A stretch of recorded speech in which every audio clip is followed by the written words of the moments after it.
ರಾಜನಾಥರು ರಾತ್ರಿ ತಡವಾಗಿ ಮಲಗಿದ್ದರಿಂದ ಇಂದು ಬೆಳಗ್ಗೆ ತಡವಾಗಿಯೇ ಎದ್ದರು. ಅವರು ಎಚ್ಚರವಾದಾಗ ಕಿಟಕಿಯ ಮೂಲಕ ಬರುತ್ತಿದ್ದ ಸೂರ್ಯನ ಬೆಳಕು ಕೋಣೆಯನ್ನು ಬೆಳಗುತ್ತಿತ್ತು. ಅವರು ಕೈಚಾಚಿ ತಮ್ಮ ದಿಂಬಿನ ಬಳಿ ಇಟ್ಟಿದ್ದ ಕನ್ನಡಕವನ್ನು ಎತ್ತಿಕೊಂಡು ತಮ್ಮ ಕಣ್ಣುಗಳ ಮೇಲೆ ಹಾಕಿಕೊಂಡು ಗಡಿಯಾರವನ್ನು ನೋಡಿದರು. ಇನ್ನೇನು 9 ಗಂಟೆ ಆಗುವುದರಲ್ಲಿತ್ತು. ಓಹೋ, ಲೇಟ್ ಆಯಿತು, ಇನ್ನೇನು ಅವರು ಬಂದು ಬಿಡುತ್ತಾರೆ ಅಂತ ಅವರು ತಮ್ಮಲ್ಲಿಯೇ ಗೊಣಗಿಕೊಂಡರು. ಮತ್ತು ಊರುಗೋಲಿನ ಸಹಾಯದಿಂದ ನಿಧಾನವಾಗಿ ಹೆಜ್ಜೆ ಇಡುತ್ತಾ ಅವರು ರೂಮಿನಿಂದ ಹೊರಗೆ ಬಂದರು. ಮನೆಯ ಹಾಲ್ನಲ್ಲಿ ಕುಳಿತು ಚಂದ್ರಕಾಂತ್ ನಾಷ್ಟ ಮಾಡುತ್ತಿದ್ದ. ರಾಜನಾಥರು ಅವನ ಹತ್ತಿರ ಹೋಗಿ ಕುಳಿತರು. ನಂತರ ಅಡುಗೆ ಮನೆಯ ಕಡೆಗೆ ನೋಡುತ್ತಾ, ಸೊಸೆ ಸವಿತಾ, ನನಗೂ 1 ಕಪ್ ಚಹಾ ಕೊಡಮ್ಮ ಅಂತ ಕೇಳಿದರು. ಒಳಗೆ ನಿಂತಿದ್ದ ಸವಿತಾಳ ಮುಖದಲ್ಲಿ ಕಿರಿಕಿರಿಯ ಛಾಯೆ ಇತ್ತು. ಅವಳು ತನ್ನೊಳಗೆ ಗೊಣಗಿಕೊಳ್ಳುತ್ತಾ, ಅದ್ಭುತ, ಎದ್ದ ಕೂಡಲೇ ಆದೇಶ ನೀಡಲು ಶುರುವಾಯಿತು. ನಾನೇನು ಇವರಿಗೆ ಸೊಸೆಯಂತೆ ಕಾಣುತ್ತಿಲ್ಲ, ಒಂದು ಯಂತ್ರದ ಥರ ಕಾಣುತ್ತಿರಬಹುದು. ಅದರಿಂದ ದಿನವಿಡೀ ಕೆಲಸ ಮಾಡಿದರೂ ಅದು ಎಂದಿಗೂ ಸುಸ್ತಾಗುವುದಿಲ್ಲ ಅನ್ನುವ ಥರ. ನಾವಿಬ್ಬರೂ ಇಲ್ಲಿದ್ದೇವಲ್ಲ, ದಿನವಿಡೀ ಇವರ ಸೇವೆ ಮಾಡುತ್ತಾ ಮನೆಯಲ್ಲಿ ಬಿದ್ದಾಡಲಿಕ್ಕೆ. ಮತ್ತೊಂದೆಡೆ ನನ್ನ ಭಾವ ಮತ್ತು ಅಕ್ಕ ಯಾವುದೇ ಜವಾಬ್ದಾರಿಯನ್ನ ತೆಗೆದುಕೊಳ್ಳದೆ ಜೀವನವನ್ನು ಆನಂದಿಸುತ್ತಿದ್ದಾರೆ. ನನ್ನ ಇಡೀ ಜೀವನ ಇವರ ಸೇವೆ ಮಾಡೋದರಲ್ಲೇ ಕಳೆದು ಹೋಗುತ್ತದೆ ಅಂತ ಅನಿಸುತ್ತಿದೆ ಅಂತ ಅಂದುಕೊಂಡಳು. ಅಷ್ಟರಲ್ಲಿ ಬಾಗಿಲಿನ ಕರಗಂಟೆಯ ಶಬ್ದ ಮನೆಯ ಮೌನವನ್ನ ಮುರಿಯಿತು. ಈ ಸಮಯದಲ್ಲಿ ಯಾರಿರಬಹುದು? ಚಂದ್ರು ನಾಷ್ಟಾದ ಪ್ಲೇಟನ್ನು ಸರಿಸುತ್ತಾ ಹೇಳಿದ ಮತ್ತು ಬಾಗಿಲು ತೆರೆಯಲು ತನ್ನ ಕುರ್ಚಿಯಿಂದ ಎದ್ದನು. ಬಾಗಿಲು ತೆರೆದಾಗ ಎದುರಿಗೆ ವಕೀಲ್ ಸಾಹೇಬ್ರು ನಿಂತಿದ್ದರು. ಅವರ ಕೈಯಲ್ಲಿ ಒಂದು ಕರಿಯ ಬಣ್ಣದ ದೊಡ್ಡದಾದ ಫೈಲ್ ಇದ್ದಿತು. ರಾಜನಾಥರು ದೀರ್ಘ ಉಸಿರನ್ನ ತೆಗೆದುಕೊಂಡು ನಡುಗುವ ಧ್ವನಿಯನ್ನ ಸ್ಥಿರಗೊಳಿಸಲು ವಿಫಲ ಪ್ರಯತ್ನ ಮಾಡುತ್ತಾ, ಮಗನೇ, ನಾನು ಅವರಿಗೆ ಕರೆ ಮಾಡಿ ಬರಲು ಹೇಳಿದ್ದೆ, ಒಂದು ಉಯಿಲು ಬರೆಸಬೇಕಾಗಿತ್ತು ಎಂದು ಹೇಳಿದರು. ಉಯಿಲು ಅನ್ನುವ ಈ ಒಂದು ಪದ ಮನೆಯ ಗಾಳಿಯಲ್ಲಿ ಯಾವುದೋ ಒಂದು ಬಾಂಬ್ ಸಿಡಿದಂತೆ ಆಯಿತು. ಅಡಿಗೆ ಮನೆಯಲ್ಲಿ ಚಹಾಕ್ಕೆ ಸಕ್ಕರೆ ಬೆರೆಸುತ್ತಿದ್ದ ಸವಿತಾಳ ಕೈಗಳು ಹಾಗೆಯೇ ನಿಂತು ಬಿಟ್ಟವು. ಸ್ಟೀಲ್ ಜರಡಿ ಅವಳ ಕೈಯಿಂದ ಜಾರಿ ಪಾತ್ರೆಯೊಳಗೆ ಬಿದ್ದಿತು. ಆದರೆ ಅವಳಿಗೆ ಅದರ ಪರಿವೇ ಇರಲಿಲ್ಲ. ಅವಳ ಕಿವಿಗಳು ಬೇಟೆಯಾಡುವ ಪ್ರಾಣಿಯಂತೆ ಎದ್ದು ನಿಂತವು ಮತ್ತು ಅವಳ ಕಣ್ಣುಗಳು ಆಶ್ಚರ್ಯ ಮತ್ತು ಆತಂಕದಿಂದ ಅಗಲವಾದವು. ಯಾರನ್ನೂ ಕೇಳದೆ ಅಚಾನಕ್ಕಾಗಿ ಉಯಿಲು ಬರೆಸುವಂಥದ್ದು ಇವರಿಗೇಕೆ ಹೊಳೆಯಿತು ಅನ್ನುವ ಪ್ರಶ್ನೆಗಳ ಬಿರುಗಾಳಿಯೇ ಅವಳ ಮನಸ್ಸಿನಲ್ಲಿ ಎದ್ದು ನಿಂತಿತು.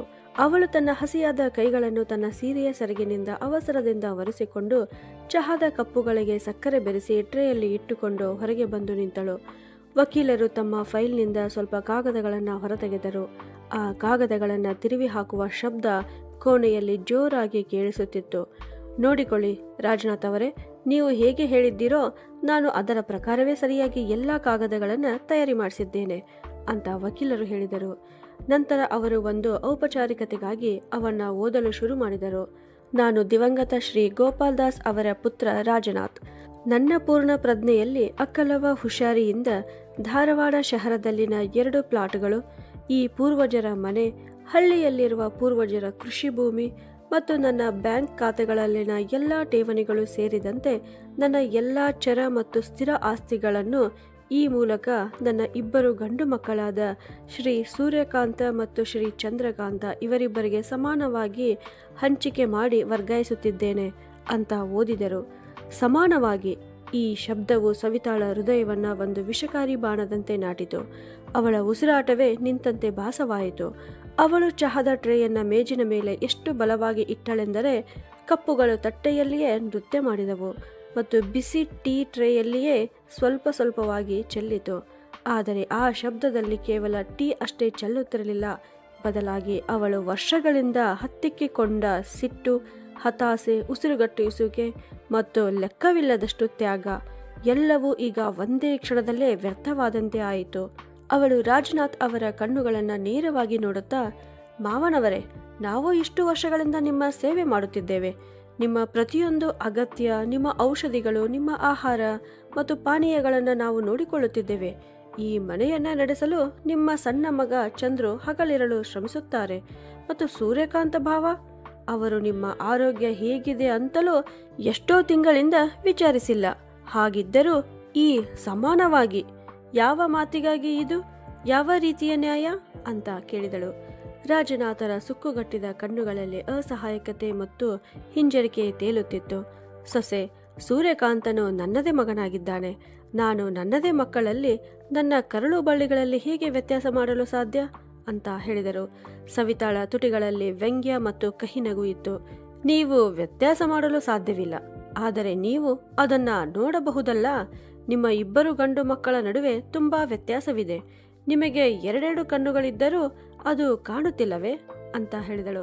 ಚಂದ್ರು ಅವಳ ಕೈಯನ್ನ ಹಿಸುಕಿ, ಸಾಕು ಸವಿತಾ, ಸುಮ್ಮನಾಗು. ಅಪ್ಪನಿಗೆ ಏನು ಸರಿ ಕಾಣುತ್ತದೆಯೋ ಅದನ್ನೇ ಮಾಡಲಿ ಅಂತ ಹೇಳಿದ. ಆದರೆ ಆ ಸಮಯದಲ್ಲಿ ಸವಿತಾಳ ಮುಖದಲ್ಲಿ ಅಂತಹ ಮೌನವಿತ್ತು. ಅದು ಬಿರುಗಾಳಿ ಬೀಸುವ ಮೊದಲು ಎಚ್ಚರಿಕೆ ನೀಡುತ್ತಿತ್ತು. ಅವಳು ತನ್ನ ಕೈಯನ್ನ ಕೊಸರಿಕೊಂಡು ಬೇರೇನು ಹೇಳದೆ ದೊಡ್ಡ ಹೆಜ್ಜೆ ಇಡುತ್ತಾ ಅಡಿಗೆ ಮನೆಗೆ ಹೋದಳು. ಈಗ ಅಲ್ಲಿ ಕೇವಲ ಉಯಿಲಿನ ಕಾಗದಗಳ ಸಳಸಳ ಶಬ್ದ ಮಾತ್ರ ಕೇಳಿಸುತ್ತಿತ್ತು. ಸಂಜೆ ತಮ್ಮ ಮಧ್ಯಾಹ್ನದ ನಿದ್ರೆ ಮುಗಿಸಿ ರಾಜನಾಥರು ಯಾವಾಗ ತಮ್ಮ ಕೋಣೆಯಿಂದ ಹೊರಗೆ ಬಂದರೋ ಆಗ ಮನೆಯಲ್ಲಿ ಒಂದು ವಿಚಿತ್ರವಾದ ಉಸಿರುಗಟ್ಟಿಸುವ ಮೌನ ಆವರಿಸಿತ್ತು. ಅದು ಕೇವಲ ಶಾಂತಿಯಾಗಿರಲಿಲ್ಲ, ಬದಲಾಗಿ ಒಂದು ಬಿರುಗಾಳಿ ಬೀಸುವ ಮೊದಲಿನ ಮೌನವಾಗಿತ್ತು. ಹಾಗೆ ಇದ್ದು ಇದ್ದು ಅವರು ಕೆಮ್ಮುವ ಶಬ್ದ ಆ ಮನೆಯಲ್ಲಿನ ಮೌನವನ್ನ ಭಗ್ನಗೊಳಿಸುತ್ತಿತ್ತು. ಅವರು ಅಡಿಗೆ ಮನೆಯ ಬಾಗಿಲ ಕಡೆಗೆ ಭರವಸೆಯ ಕಣ್ಣುಗಳಿಂದ ನೋಡಿ ಮೆಲುವು ಧ್ವನಿಯಲ್ಲಿ ಸೊಸೆ ಸವಿತಾ ಅಂತ ಕರೆದರು. ಅವಳಿಂದ ಯಾವುದೇ ಉತ್ತರ ಬರಲಿಲ್ಲ. ಬಹುಶಃ ಅವಳು ಅಡಿಗೆ ಮನೆಯ ಕೆಲಸದಲ್ಲಿ ನಿರತಳಾಗಿರಬಹುದು ಅಂತ ಅವರು ತಿಳಿದುಕೊಂಡರು. ನಂತರ ಅವರು ಸ್ವಲ್ಪ ಜೋರಾದ ಧ್ವನಿಯಲ್ಲಿ ತಮ್ಮ ಮಗನಿಗೆ ಚಂದ್ರು ಅಂತ ಕರೆದರು. ಚಂದ್ರು ಕೂಡಲೇ ಹೊರಗೆ ಬಂದು, ಏನಾಯ್ತು ಅಪ್ಪ, ನೀವು ಆರಾಮವಾಗಿದ್ದೀರಲ್ವೇ ಅಂತ ಕೇಳಿದ. ರಾಜನಾಥರು ತಮ್ಮ ಗಂಟಲನ್ನ ಉಜ್ಜಿಕೊಳ್ಳುತ್ತಾ, ಮಗನೇ, ನನಗೆ ಕೆಮ್ಮು ಬಹಳ ತೊಂದರೆ ಕೊಡ್ತಾ ಇದೆ. 1 ಕಪ್ ಶುಂಠಿ ಚಹಾ ಸಿಕ್ಕಿದರೆ ಬಹುಶಃ ಗಂಟಲಿಗೆ ಸ್ವಲ್ಪ ಸಮಾಧಾನವಾಗ್ತಾ ಇತ್ತು ಅಂತ ಹೇಳಿದರು. ಸರಿಯಪ್ಪ, ನೀವು ಕುಳಿತುಕೊಳ್ಳಿ, ನಾನು ಈಗಲೇ ತರುತ್ತೇನೆ ಅಂತ ಹೇಳಿ ಅವನು ಅಡಿಗೆ ಮನೆಯ ಕಡೆಗೆ ಹೋದ. ಅಲ್ಲಿ ಸವಿತಾ ಸಿಂಕಿನಲ್ಲಿದ್ದ ಪಾತ್ರೆಗಳನ್ನು ತೊಳೆಯುತ್ತಿದ್ದಳು. ಅವಳ ಮುಖ ಸಿಟ್ಟು ಮತ್ತು ಬೇಸರದಿಂದ ಕೂಡಿಕೊಂಡಿತ್ತು. ಚಂದ್ರು ಅವಳಿಗೆ ಏನು ಹೇಳುವುದು ಉಚಿತವಲ್ಲ ಅಂತ ತಿಳಿದುಕೊಂಡ ಮತ್ತು ಅವನು ಸುಮ್ಮನೆ ಸ್ವತಃ ಚಹಾದ ಪಾತ್ರೆಯನ್ನು ಗ್ಯಾಸ್ ಮೇಲೆ ಇಟ್ಟನು. ಚಹಾ ಮಾಡುತ್ತಾ ಮಾಡುತ್ತಾ ಚಂದ್ರುನ ಮನಸ್ಸಿನಲ್ಲಿ ನೆನಪುಗಳ ಪ್ರವಾಹವೇ ಹರಿಯಲು ಪ್ರಾರಂಭಿಸಿತು. ಅವನು ತನ್ನ ಬಾಲ್ಯವನ್ನು ಒಂದು ಸಿನಿಮಾದ ರೀಲಿನಂತೆ ತನ್ನ ಕಣ್ಣುಗಳ ಮುಂದೆ ಮಿನುಗುವಂತೆ ನೋಡಲಾರಂಭಿಸಿದನು. ತಾಯಿಯ ಮರಣದ ನಂತರ ಆ ನಿರ್ಜನ ಮನೆ ಮತ್ತು ಅಪ್ಪ, ಅವರು ಅವನಿಗೆ ಅಮ್ಮನೂ ಆಗಿದ್ದರು, ಅಪ್ಪನೂ ಆಗಿದ್ದರು. ಅವರು ಬೆಳಗ್ಗೆ ಕೆಲಸಕ್ಕೆ ಹೋಗುವ ಮುನ್ನ ಮಣ್ಣಿನ ಒಲೆಯ ಮೇಲೆ ರೊಟ್ಟಿಯನ್ನ ಹೇಗೆ ಬೇಯಿಸುತ್ತಿದ್ದರು ಅನ್ನುವುದು ಅವನ ನೆನಪಿಗೆ ಬಂದಿತು. ಆ ಹೊಗೆಯಿಂದ ಅವರ ಕಣ್ಣುಗಳು ಕೆಂಪಾಗಿ ಹೋಗಿರುತ್ತಿದ್ದವು. ಆದರೆ ಅವರ ಮುಖದಲ್ಲಿ ಒಂದಿಷ್ಟು ಬೇಸರವಿರುತ್ತಿರಲಿಲ್ಲ. ಅಣ್ಣ ಸೂರ್ಯಕಾಂತನು ಬೇಗ ಬೇಗನೆ ತಿಂದುಂಡು ನೀರು ಕುಡಿದು ಗೆಳೆಯರ ಜೊತೆ ಆಟವಾಡಲು ಓಡಿ ಹೋಗುತ್ತಿದ್ದ. ಆದರೆ ಚಂದ್ರು ತನ್ನ ತಂದೆಯ ಕೈಯಿಂದಲೇ ತಿನ್ನಬೇಕು ಅಂತ ಹಠ ಹಿಡಿಯುತ್ತಿದ್ದ. ಅಪ್ಪ ತನ್ನ ಎಲ್ಲ ಕೆಲಸಗಳನ್ನ ಮುಗಿಸಿ ಅವನನ್ನು ತನ್ನ ತೊಡೆಯ ಮೇಲೆ ಕೂರಿಸಿ ತನ್ನ ಕೈಗಳಿಂದಲೇ ಅವನಿಗೆ ಊಟ ಮಾಡಿಸುವವರೆಗೂ ಅವನು ಅವರ ಹತ್ತಿರವೇ ಕುಳಿತುಕೊಳ್ಳುತ್ತಿದ್ದನು. ತನ್ನ ತಂದೆಯ ಒರಟು ಕೈಗಳ ಸ್ಪರ್ಶದಿಂದಲೇ ಅವನು ಜಗತ್ತಿನಲ್ಲಿರುವ ಎಲ್ಲ ಸುಖ ಮತ್ತು ಸುರಕ್ಷತೆಯನ್ನು ಅನುಭವಿಸುತ್ತಿದ್ದನು. ಆದರೆ ಈಗ ಕಾಲಚಕ್ರ ಅನ್ನುವುದು ತನ್ನ ಅಕ್ಷದ ಮೇಲೆ ತಿರುಗುತ್ತಿತ್ತು. ಹಿರಿಯ ಮಗ ಸೂರ್ಯಕಾಂತ ತನ್ನ ವಿದ್ಯಾವಂತ ಆಧುನಿಕ ಪತ್ನಿ ಕವಿತಾ ಮತ್ತು ಮಕ್ಕಳೊಂದಿಗೆ ಬೆಂಗಳೂರಿನಲ್ಲಿ ವಾಸಿಸುತ್ತಿದ್ದ. ಅವನ ಪ್ರಪಂಚವು ಕೇವಲ ದೊಡ್ಡ ಕಂಪನಿಗಳು, ವಿದೇಶಿ ಪ್ರವಾಸಗಳು ಮತ್ತು ಯಶಸ್ಸಿನ ಕಥೆಗಳಿಂದ ತುಂಬಿತ್ತು. ಆದರೆ ಚಂದ್ರು, ಅವನು ತನ್ನ ತಂದೆಯ ಜೊತೆಗೆ ಧಾರವಾಡದ ಇದೇ ಹಳೆಯ ಮನೆಯಲ್ಲಿ ವಾಸಿಸುತ್ತಿದ್ದ. ಅವನು ಎಂದಿಗೂ ತನ್ನ ಅಣ್ಣನಿಗೆ ಯಾವುದೇ ಪ್ರಶ್ನೆಗಳನ್ನು ಕೇಳಲಿಲ್ಲ, ಎಂದಿಗೂ ದೂರು ನೀಡಲಿಲ್ಲ. ಯಾವುದೇ ಷರತ್ತುಗಳಿಲ್ಲದೆ ತನ್ನ ತಂದೆಯನ್ನ ನೋಡಿಕೊಳ್ಳುವ ಜವಾಬ್ದಾರಿಯನ್ನು ಅವನು ವಹಿಸಿಕೊಂಡಿದ್ದನು. ಅದು ಅವನ ಪರಮ ಕರ್ತವ್ಯವೆಂದು ಪರಿಗಣಿಸಿದ್ದನು. ಆದರೆ ಸವಿತಾ, ಅವಳು ಕೂಡ ಈ ಜವಾಬ್ದಾರಿಯನ್ನು ಸ್ವೀಕರಿಸಿ ನಿಭಾಯಿಸುತ್ತಿದ್ದಳು. ಆದರೆ ಅದು ಅವಳಿಗೆ ಇಷ್ಟವಿಲ್ಲದೆ ಭಾರವಾದ ಕೆಲಸ ಅಂದುಕೊಂಡು ಬೆಳಿಗ್ಗೆಯಿಂದ ರಾತ್ರಿಯವರೆಗೆ ತನ್ನ ಮಾವನಿಗೆ ಆಹಾರ, ಅವರ ಔಷಧಿಗಳನ್ನು ಒದಗಿಸುವುದು ಮತ್ತು ವಯಸ್ಸಾಗುತ್ತಾ ಹೋದಂತೆ ಹೆಚ್ಚುತ್ತಿರುವ ಅವರ ದೊಡ್ಡ ಮತ್ತು ಸಣ್ಣ ಅಗತ್ಯಗಳನ್ನು ಪೂರೈಸುವುದು, ಇವೆಲ್ಲ ಅವಳ ಮನಸ್ಸಿನಲ್ಲಿ ಆಳವಾದ ಅಪರಿಚಿತ ಆಯಾಸ ಮತ್ತು ಕಿರಿಕಿರಿಯನ್ನ ಉಂಟು ಮಾಡುತ್ತಿತ್ತು. ಆದರೂ ಅವಳು ಚಂದ್ರಕಾಂತನ ಒತ್ತಾಯದ ಮೇರೆಗೆ ಇಷ್ಟವಿಲ್ಲದ ಎಲ್ಲವನ್ನ ನಿಭಾಯಿಸುತ್ತಿದ್ದಳು. ಅವಳ ಸೇವೆಯಲ್ಲಿ ಪ್ರೀತಿ ಇರದೆ ಒಂದು ಮೌನವಾದ ಒಪ್ಪಂದ ಇದ್ದಂತೆ. ಅಷ್ಟಕ್ಕೂ ಹಿರಿಯ ಮಗ ಸೂರ್ಯಕಾಂತ ಮತ್ತು ಅವನ ಪತ್ನಿ ಕವಿತಾ ರಾಜನಾಥ್ ಅವರನ್ನ ತಮ್ಮೊಂದಿಗೆ ಇಟ್ಟುಕೊಳ್ಳಲು ನಿರಾಕರಿಸಿದ್ದರು. ಐಷಾರಾಮಿ ಕಾಲೋನಿಯಲ್ಲಿರುವ ಅವರ ಪ್ಲಾಟ್ನಲ್ಲಿ ಅವನ ತಂದೆಗೆ ಉಳಿಯಲು ಸ್ಥಳವಿರಲಿಲ್ಲ. ಸೂರ್ಯಕಾಂತ ಸ್ಪಷ್ಟವಾಗಿ ಹೇಳಿದ್ದ, ಅಪ್ಪಾಜಿ ಧಾರವಾಡದಲ್ಲಿಯೇ ಚೆನ್ನಾಗಿದ್ದಾರೆ, ನಮಗೆ ಅವರನ್ನು ನೋಡಿಕೊಳ್ಳಲು ಸಮಯವಿಲ್ಲ ಅಂತ. ರಾಜನಾಥರು ಇದನ್ನೆಲ್ಲ ಕೇಳಿದ್ದರು, ಆದರೆ ಸ್ವತಃ ಮನವರಿಕೆ ಮಾಡಿಕೊಂಡರು. ಅವನು ಕೂಡ ನನ್ನದೇ ಸ್ವಂತ ಮಗನಿದ್ದಾನೆ, ಎಲ್ಲೋ ಅವನಿಗೂ ಕೂಡ ಸ್ವಲ್ಪ ತೊಂದರೆಗಳು ಇರಬಹುದು ಅಂತ. ಆದರೆ ಸವಿತಾಳ ಮನಸ್ಸಿನಲ್ಲಿ ಈ ವಿಷಯ ಚುಚ್ಚುತ್ತಿತ್ತು. ಇಂದು ಊಟದ ನಂತರ ಯಾವಾಗ ರಾಜನಾಥರು ಔಷಧಿ ಕೇಳಿದರೋ ಆಗ ಸವಿತಾ, ರೀ ಚಂದ್ರು, ನೀವೇ ಕೊಡ್ರಿ, ನನಗೆ ಸಮಯವಿಲ್ಲ ಅಂತ ಹೇಳಿದಾಗ ಚಂದ್ರು ಬೆಚ್ಚಿಬಿದ್ದನು. ಏಕೆಂದರೆ ಸವಿತಾಳು ಅಪ್ಪನಿಗೆ ಔಷಧಿ ಕೊಡಲು ಸ್ಪಷ್ಟವಾಗಿ ನಿರಾಕರಿಸಿದ್ದು ಇದೇ ಮೊದಲ ಸಲವಾಗಿತ್ತು. ಸವಿತಾಳ ಮುಖಭಾವ ದಿನೇ ದಿನೇ ಬದಲಾಗುತ್ತಿತ್ತು. ಮೊದಲಾದರೆ ಅವಳು ಅಸಮಾಧಾನಗೊಂಡಿದ್ದರೂ ರಾಜನಾಥರಿಗೆ ಸಮಯಕ್ಕೆ ಸರಿಯಾಗಿ ಊಟ ಹಾಕುತ್ತಿದ್ದಳು, ಔಷಧಿ ನೀಡುತ್ತಿದ್ದಳು ಮತ್ತು ಅವರ ಇತರ ಎಲ್ಲ ಅಗತ್ಯಗಳನ್ನು ಪೂರೈಸುತ್ತಿದ್ದಳು. ಆದರೆ ಈಗ ಅವಳು ಉದ್ದೇಶಪೂರ್ವಕವಾಗಿ ಹಾಗೆ ಮಾಡುವುದನ್ನು ತಪ್ಪಿಸುತ್ತಿದ್ದಳು. ಒಮ್ಮೊಮ್ಮೆ ಅವರು ಕೇಳದೆ ಊಟವನ್ನು ಅವರ ಮುಂದೆ ಇಡುತ್ತಿದ್ದಳು. ಒಮ್ಮೊಮ್ಮೆ ಔಷಧಿ ಮಾತ್ರೆಗಳನ್ನು ತಟ್ಟಂತ ಟೇಬಲ್ ಮೇಲೆ ಕುಕ್ಕರಿಸಿ ಹೋಗುತ್ತಿದ್ದಳು. ರಾಜನಾಥರ ಕಣ್ಣುಗಳಲ್ಲಿ ಪ್ರಶ್ನೆಗಳು ಇರುತ್ತಿದ್ದವು. ಆದರೆ ಅವರು ಬಾಯಿ ಬಿಟ್ಟು ಕೇಳುತ್ತಿರಲಿಲ್ಲ. ಸೇವೆ ನಾವು ಮಾಡಬೇಕು, ಆದರೆ ಆಸ್ತಿ ಸಮಾನವಾಗಿ ಹಂಚಬೇಕಾ ಅನ್ನುವ ವಿಚಾರ ಸವಿತಾಳ ಮನದಲ್ಲಿ ಮನೆ ಮಾಡಿತ್ತು. ಈ ಅನ್ಯಾಯವನ್ನ ನಾನು ಯಾವತ್ತಿಗೂ ಸಹಿಸಿಕೊಳ್ಳುವುದಿಲ್ಲ ಅಂತ ಅವಳು ಮನದಲ್ಲಿಯೇ ಯೋಚಿಸಿದ್ದಳು. ಸವಿತಾಳ ಈ ಬದಲಾವಣೆಯನ್ನು ಚಂದ್ರಕಾಂತ್ ಕೂಡ ನಿಧಾನವಾಗಿ ಅರಿತುಕೊಳ್ಳುತ್ತಿದ್ದನು. ಆದರೆ ಕಾಲವು ಪ್ರತಿಯೊಂದು ಗಾಯವನ್ನು ಗುಣಪಡಿಸಬಹುದು, ಬಹುಶಃ ಎಲ್ಲವೂ ಮೊದಲಿನಂತೆ ಆಗಬಹುದು ಎಂಬ ಮುಗ್ಧ ಭರವಸೆಯಲ್ಲಿ ಅವನು ಮೌನವಾಗಿದ್ದನು. ರಾತ್ರಿ ಮನೆಯ ಎಲ್ಲ ಸದಸ್ಯರು ಮಲಗಲು ಹೋದರು. ಆಗ ಸವಿತಾ ನೆಮ್ಮದಿ ಇಲ್ಲದೆ ಬಹಳ ಹೊತ್ತಿನವರೆಗೂ ತನ್ನ ಹಾಸಿಗೆಯಲ್ಲಿ ಮಗ್ಗಲು ಬದಲಿಸುತ್ತಿದ್ದಳು. ಅವಳ ಕಣ್ಣುಗಳಲ್ಲಿ ನಿದ್ರೆ ಇರದೆ ಬದಲಾಗಿ ಒಂದು ಕುಟಿಲ ಯೋಜನೆಯ ಪ್ಲಾನ್ ತಯಾರಾಗುತ್ತಿತ್ತು. ಮನೆಯ ಉಳಿದ ಸದಸ್ಯರು ನಿದ್ರಿಸುತ್ತಿದ್ದರು. ಅವರಿಗೆ ಅವರ ಮನೆಗೆ ಅಪ್ಪಳಿಸಲಿರುವ ಬಿರುಗಾಳಿಯ ಅರಿವಿರಲಿಲ್ಲ. 2 ದಿನಗಳು ಹೀಗೆಯೇ ಕಳೆದವು. ಉಯಿಲಿನ ವಿಷಯ ಮುಗಿದ ನಂತರ ಸವಿತಾಳ ನಡವಳಿಕೆ ಸಂಪೂರ್ಣವಾಗಿ ಬದಲಾಯಿತು. ಮೊದಲೇ ಅವಳು ದುಃಖಿತ ಮನಸ್ಸಿನಿಂದ ರಾಜನಾಥರ ಸೇವೆ ಮಾಡುತ್ತಿದ್ದಳು. ಆದರೆ ಈಗ ಅವರ ಯಾವುದಾದರೂ ಮಾತಿಗೆ ಸಿಟ್ಟು ಮಾಡಿಕೊಳ್ಳುತ್ತಿದ್ದಳು. ಅವಳ ಸಿಟ್ಟು ಅವಳ ಮನಸ್ಸನ್ನ ಬಿಟ್ಟು ಹೊರಗೆ ಬರಲಾರಂಭಿಸಿತು. ಸವಿತಾ ಯಾವಾಗಲೂ ಅಸಮಾಧಾನ ಆಗಿರುವುದನ್ನು, ಅವಳ ಮುಖದಲ್ಲಿನ ಉದ್ವಿಗ್ನ ಹುಬ್ಬುಗಳನ್ನು, ಅವಳ ಕಣ್ಣುಗಳಲ್ಲಿನ ಕಿಡಿಗಳನ್ನು ಚಂದ್ರಕಾಂತ್ ಗಮನಿಸುತ್ತಿದ್ದನು. ಅವನ ಮನಸ್ಸಿನಲ್ಲಿ ಒಂದು ಆಲೋಚನೆ ಬಂದಿತು. ಇದು ಕೆಲಸದ ಹೊರೆಯಿಂದಾಗಿ ಹೀಗೆ ಆಗುತ್ತದೆಯೇ? ಒಂದು ವೇಳೆ ಸವಿತಾಳಿಗೆ ಕೆಲಸದ ಹೊರೆ ಕಡಿಮೆ ಆದರೆ ಅವಳ ವರ್ತನೆಯಲ್ಲಿ ಪರಿವರ್ತನೆ ಆಗಬಹುದು ಅಂದುಕೊಂಡು ಅವನು ಮಾರನೆಯ ದಿನವೇ ಮನೆಗೆಲಸಕ್ಕೆ ಒಬ್ಬ ಮಹಿಳೆಯನ್ನ ನೇಮಿಸಿದನು. ಅವಳು ಬೆಳಗ್ಗೆ ಬಂದು ಮನೆ ಸ್ವಚ್ಛಗೊಳಿಸಿ, ಬಟ್ಟೆ ಒಗೆದು ಮತ್ತು ಪಾತ್ರೆಗಳನ್ನು ತೊಳೆದು ಮಧ್ಯಾಹ್ನದ ಹೊತ್ತಿಗೆ ತನ್ನ ಕೆಲಸ ಮುಗಿಸಿ ಹೊರಡುತ್ತಿದ್ದಳು. ಆಗ ಚಂದ್ರಕಾಂತ್ ಸವಿತಾಳಿಗೆ, ನೋಡು, ಈಗ ನಿನ್ನ ಕೆಲಸ ತುಂಬ ಕಡಿಮೆಯಾಗಿದೆ. ಗೂಡಿಸುವುದು, ಪಾತ್ರೆಗಳನ್ನು ತೊಳೆಯುವುದು, ಬಟ್ಟೆ ಒಗೆಯುವುದು ಎಲ್ಲವನ್ನು ಕೆಲಸದವಳು ಮಾಡುತ್ತಾಳೆ. ನೀನು ಕೇವಲ ಅಪ್ಪನ ಊಟ, ಉಪಚಾರ ಮತ್ತು ಔಷಧಿಗಳ ಬಗ್ಗೆ ಗಮನವಿಡು ಅಂತ ಹೇಳಿದ. ಸವಿತಾ ಏನೂ ಹೇಳಲಿಲ್ಲ. ಕೇವಲ ಒಂದು ಭಾವವಿಲ್ಲದ ಮುಖದಿಂದ ತಲೆಯಾಡಿಸಿದಳು. ದಿನಗಳು ಕಳೆಯುತ್ತಾ ಹೋದವು. ಆದರೆ ಸವಿತಾಳ ವರ್ತನೆ ಸುಧಾರಿಸುವ ಬದಲು ಮತ್ತಷ್ಟು ಕಠಿಣವಾಗುತ್ತಾ ಹೋಯಿತು. ಈಗ ಅವಳು ತನ್ನ ಮಾವನ ಸಣ್ಣ ಸಣ್ಣ ಮುಗ್ಧ ಮಾತುಗಳಿಗೂ ಕಾರಣವಿಲ್ಲದೆ ಒದರಾಡುತ್ತಿದ್ದಳು. ಒಂದಿನ ಬೆಳಗ್ಗೆ ರಾಜನಾಥರು ಚಹಾ ಕುಡಿಯುತ್ತಾ ಕುಳಿತಿದ್ದರು. ಆಗ ಅವರು ಹೆದರಿಕೊಳ್ಳುತ್ತಾ ನಡುಗುವ ಧ್ವನಿಯಲ್ಲಿ, ಸೊಸೆ ಸವಿತಾ, ಇಂದು ಚಹಾದಲ್ಲಿ ಸಕ್ಕರೆಯೇ ಇಲ್ಲಮ್ಮ, ಬಹುಶಃ ನೀನು ಸಕ್ಕರೆ ಹಾಕುವುದನ್ನು ಮರೆತು ಬಿಟ್ಟಿರಬಹುದು ಅಂತ ಹೇಳುವುದಷ್ಟೇ ತಡ ಸವಿತಾ ಹೇಗೆ ಸಿಟ್ಟಿಗೆ ಬಂದಳು ಅಂದರೆ, ಸಕ್ಕರೆ ಇಲ್ಲದಿದ್ದರೆ ನೀವೇ ಎದ್ದು ಹೋಗಿ ಹಾಕಿಕೊಳ್ಳಿ. ಪ್ರತಿ ಸಲ ನನ್ನ ತಪ್ಪು ಹುಡುಕುವುದು ಮತ್ತು ನನ್ನನ್ನು ಕೀಳಾಗಿ ಕಾಣುವಂತೆ ಮಾಡುವುದು ನಿಮಗೆ ಅವಶ್ಯವಿದೆಯೇ? ನಾನು ಕೂಡ ಒಬ್ಬ ಮನುಷ್ಯಳಿದ್ದೇನೆ, ನನಗೆ ಮರೆವೂ ಆಗುವುದಿಲ್ಲವೇ ಅಂತ ಹೇಳಿದಳು. ಆಗ ಚಂದ್ರಕಾಂತ್ ಅವಳನ್ನು ಬೈಯುತ್ತಾ, ಸವಿತಾ, ಇದ್ಯಾವ ರೀತಿ ಮಾತನಾಡುತ್ತಿದ್ದೀಯಾ? ಅವರು ಸಕ್ಕರೆ ಕಡಿಮೆ ಇದೆ ಅಂತ ಅಷ್ಟೇ ಹೇಳಿದ್ದಾರೆ ಅಂತ ಹೇಳಿದಾಗ ಸವಿತಾಳು ಅವನನ್ನು ತನ್ನನೆಯ ನಿರ್ಲಜ್ಜ ನೋಟದಿಂದ ನೋಡುತ್ತಾ, ನಿಜ ಏನಿದೆಯೋ ಅದನ್ನೇ ನಾನು ಹೇಳುತ್ತಿದ್ದೇನೆ. ಇದೆಲ್ಲದರಿಂದ ನಾನು ಎಷ್ಟು ದಣಿದಿದ್ದೇನೆಂದು ನಿಮಗೆ ಕಾಣುತ್ತಿಲ್ಲವೇ ಅಂದಳು. ಚಂದ್ರಕಾಂತ್ ಮೌನವಾದನು. ಕೆಲಸದವಳನ್ನ ಇಟ್ಟುಕೊಂಡರೂ ಸವಿತಾಳ ಈ ಬೇಸರ ದಿನದಿಂದ ದಿನಕ್ಕೆ ಏಕೆ ಬೆಳೆಯುತ್ತಿದೆ ಅಂತ ಅವನಿಗೆ ಅರ್ಥವಾಗಲಿಲ್ಲ. ನಂತರ ಒಂದು ದಿನ ಅಂತಹ ಸುದ್ದಿ ಬಂದಿತು. ಅದು ಸವಿತಾಳ ಕೋಪ ಮತ್ತು ಅಸೂಯೆಯ ಬೆಂಕಿಗೆ ತುಪ್ಪ ಸುರಿಯಿತು. ರಾಜನಾಥರು ತಮ್ಮ ಹಿರಿಯ ಮಗ ಸೂರ್ಯಕಾಂತ್ ಜೊತೆ ಫೋನಿನಲ್ಲಿ ಮಾತನಾಡುತ್ತಿದ್ದರು. ಬಹಳ ಸಮಯದ ನಂತರ ಅವರ ಧ್ವನಿಯಲ್ಲಿ ಸಂತೋಷ ಮತ್ತು ಉತ್ಸಾಹ ಕಾಣುತ್ತಿತ್ತು. ಮಾತು ಮುಗಿದ ನಂತರ ಅವರು ಚಂದ್ರಕಾಂತನಿಗೆ, ನಮ್ಮ ಸೂರಿ ಕವಿತಾ ಮತ್ತು ಮಕ್ಕಳನ್ನು ಕರೆದುಕೊಂಡು ವಿದೇಶಕ್ಕೆ ಸುತ್ತಾಡಲು ಹೋಗಿದ್ದಾನೆ, ಯುರೋಪ್ ದೇಶಕ್ಕೆ, ಪೂರ್ತಿ 1 ತಿಂಗಳು ಅಂತ ಹೇಳಿದರು. ಈ ವಿಷಯ ಯಾವಾಗ ಸವಿತಾಳ ಕಿವಿಗೆ ಬಿದ್ದವೋ ಆಗ ಅವಳು ಉರಿದುಕೊಂಡು ಬೂದಿಯಾದಳು. ಅವಳು ಕೂಡಲೇ ತನ್ನ ಮೊಬೈಲ್ ಎತ್ತಿಕೊಂಡು ಸೋಷಿಯಲ್ ಮೀಡಿಯಾದ ಒಂದು ಆ್ಯಪ್ ತೆರೆದಳು.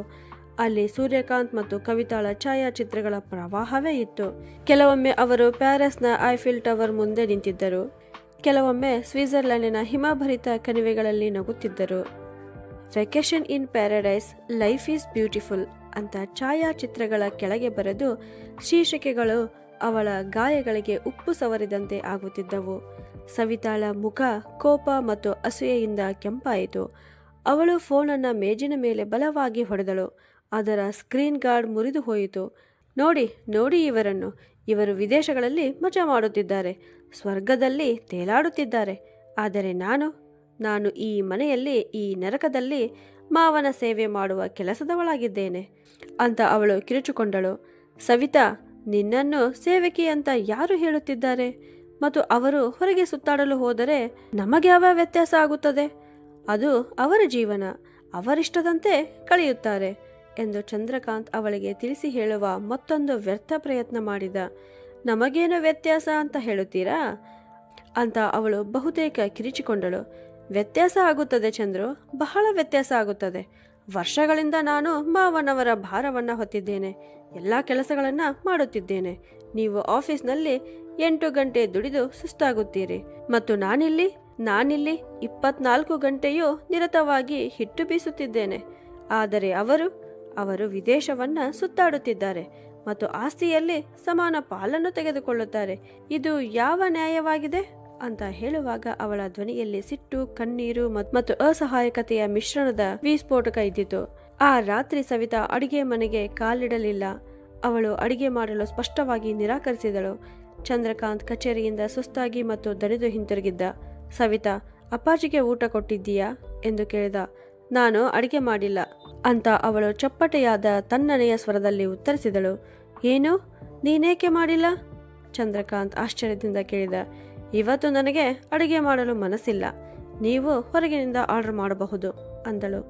ಇದು ಅದೇ ಆಯಿತು ಸವಿತಾ. ಅಪ್ಪಾಜಿ ಅರೆಬರೆ ಬೆಂದ ಮಸಾಲೆಯ ಊಟವನ್ನು ಹೇಗೆ ತಿನ್ನಬೇಕು? ಅವರ ಆರೋಗ್ಯದ ಬಗ್ಗೆಯಾದರೂ ಗಮನವಿರಲಿ ಅಂತ ಹೇಳಿದಾಗ ಅವಳು, ನನಗೇನು ಗೊತ್ತಿಲ್ಲ, ಈಗ ನನ್ನಿಂದ ಏನು ಮಾಡಲು ಆಗುವುದಿಲ್ಲ ಅನ್ನುವುದಷ್ಟೇ ನನಗೆ ಗೊತ್ತು ಅಂತ ಹೇಳಿದಳು. ಚಂದ್ರಕಾಂತ್ ಆಶ್ಚರ್ಯಚಕಿತನಾದ. ಮೊದಲಾದರೆ ಸವಿತಾ ದಣದಿದ್ದರೂ ಕೆಲಸ ಮಾಡುತ್ತಿದ್ದಳು, ಆದರೆ ಈಗ ಕೆಲಸ ಮಾಡದಿರಲು ಅವಳಿಗೆ ಒಂದು ನೆಪ ಬೇಕಾಗಿದೆ ಅಂದುಕೊಂಡ.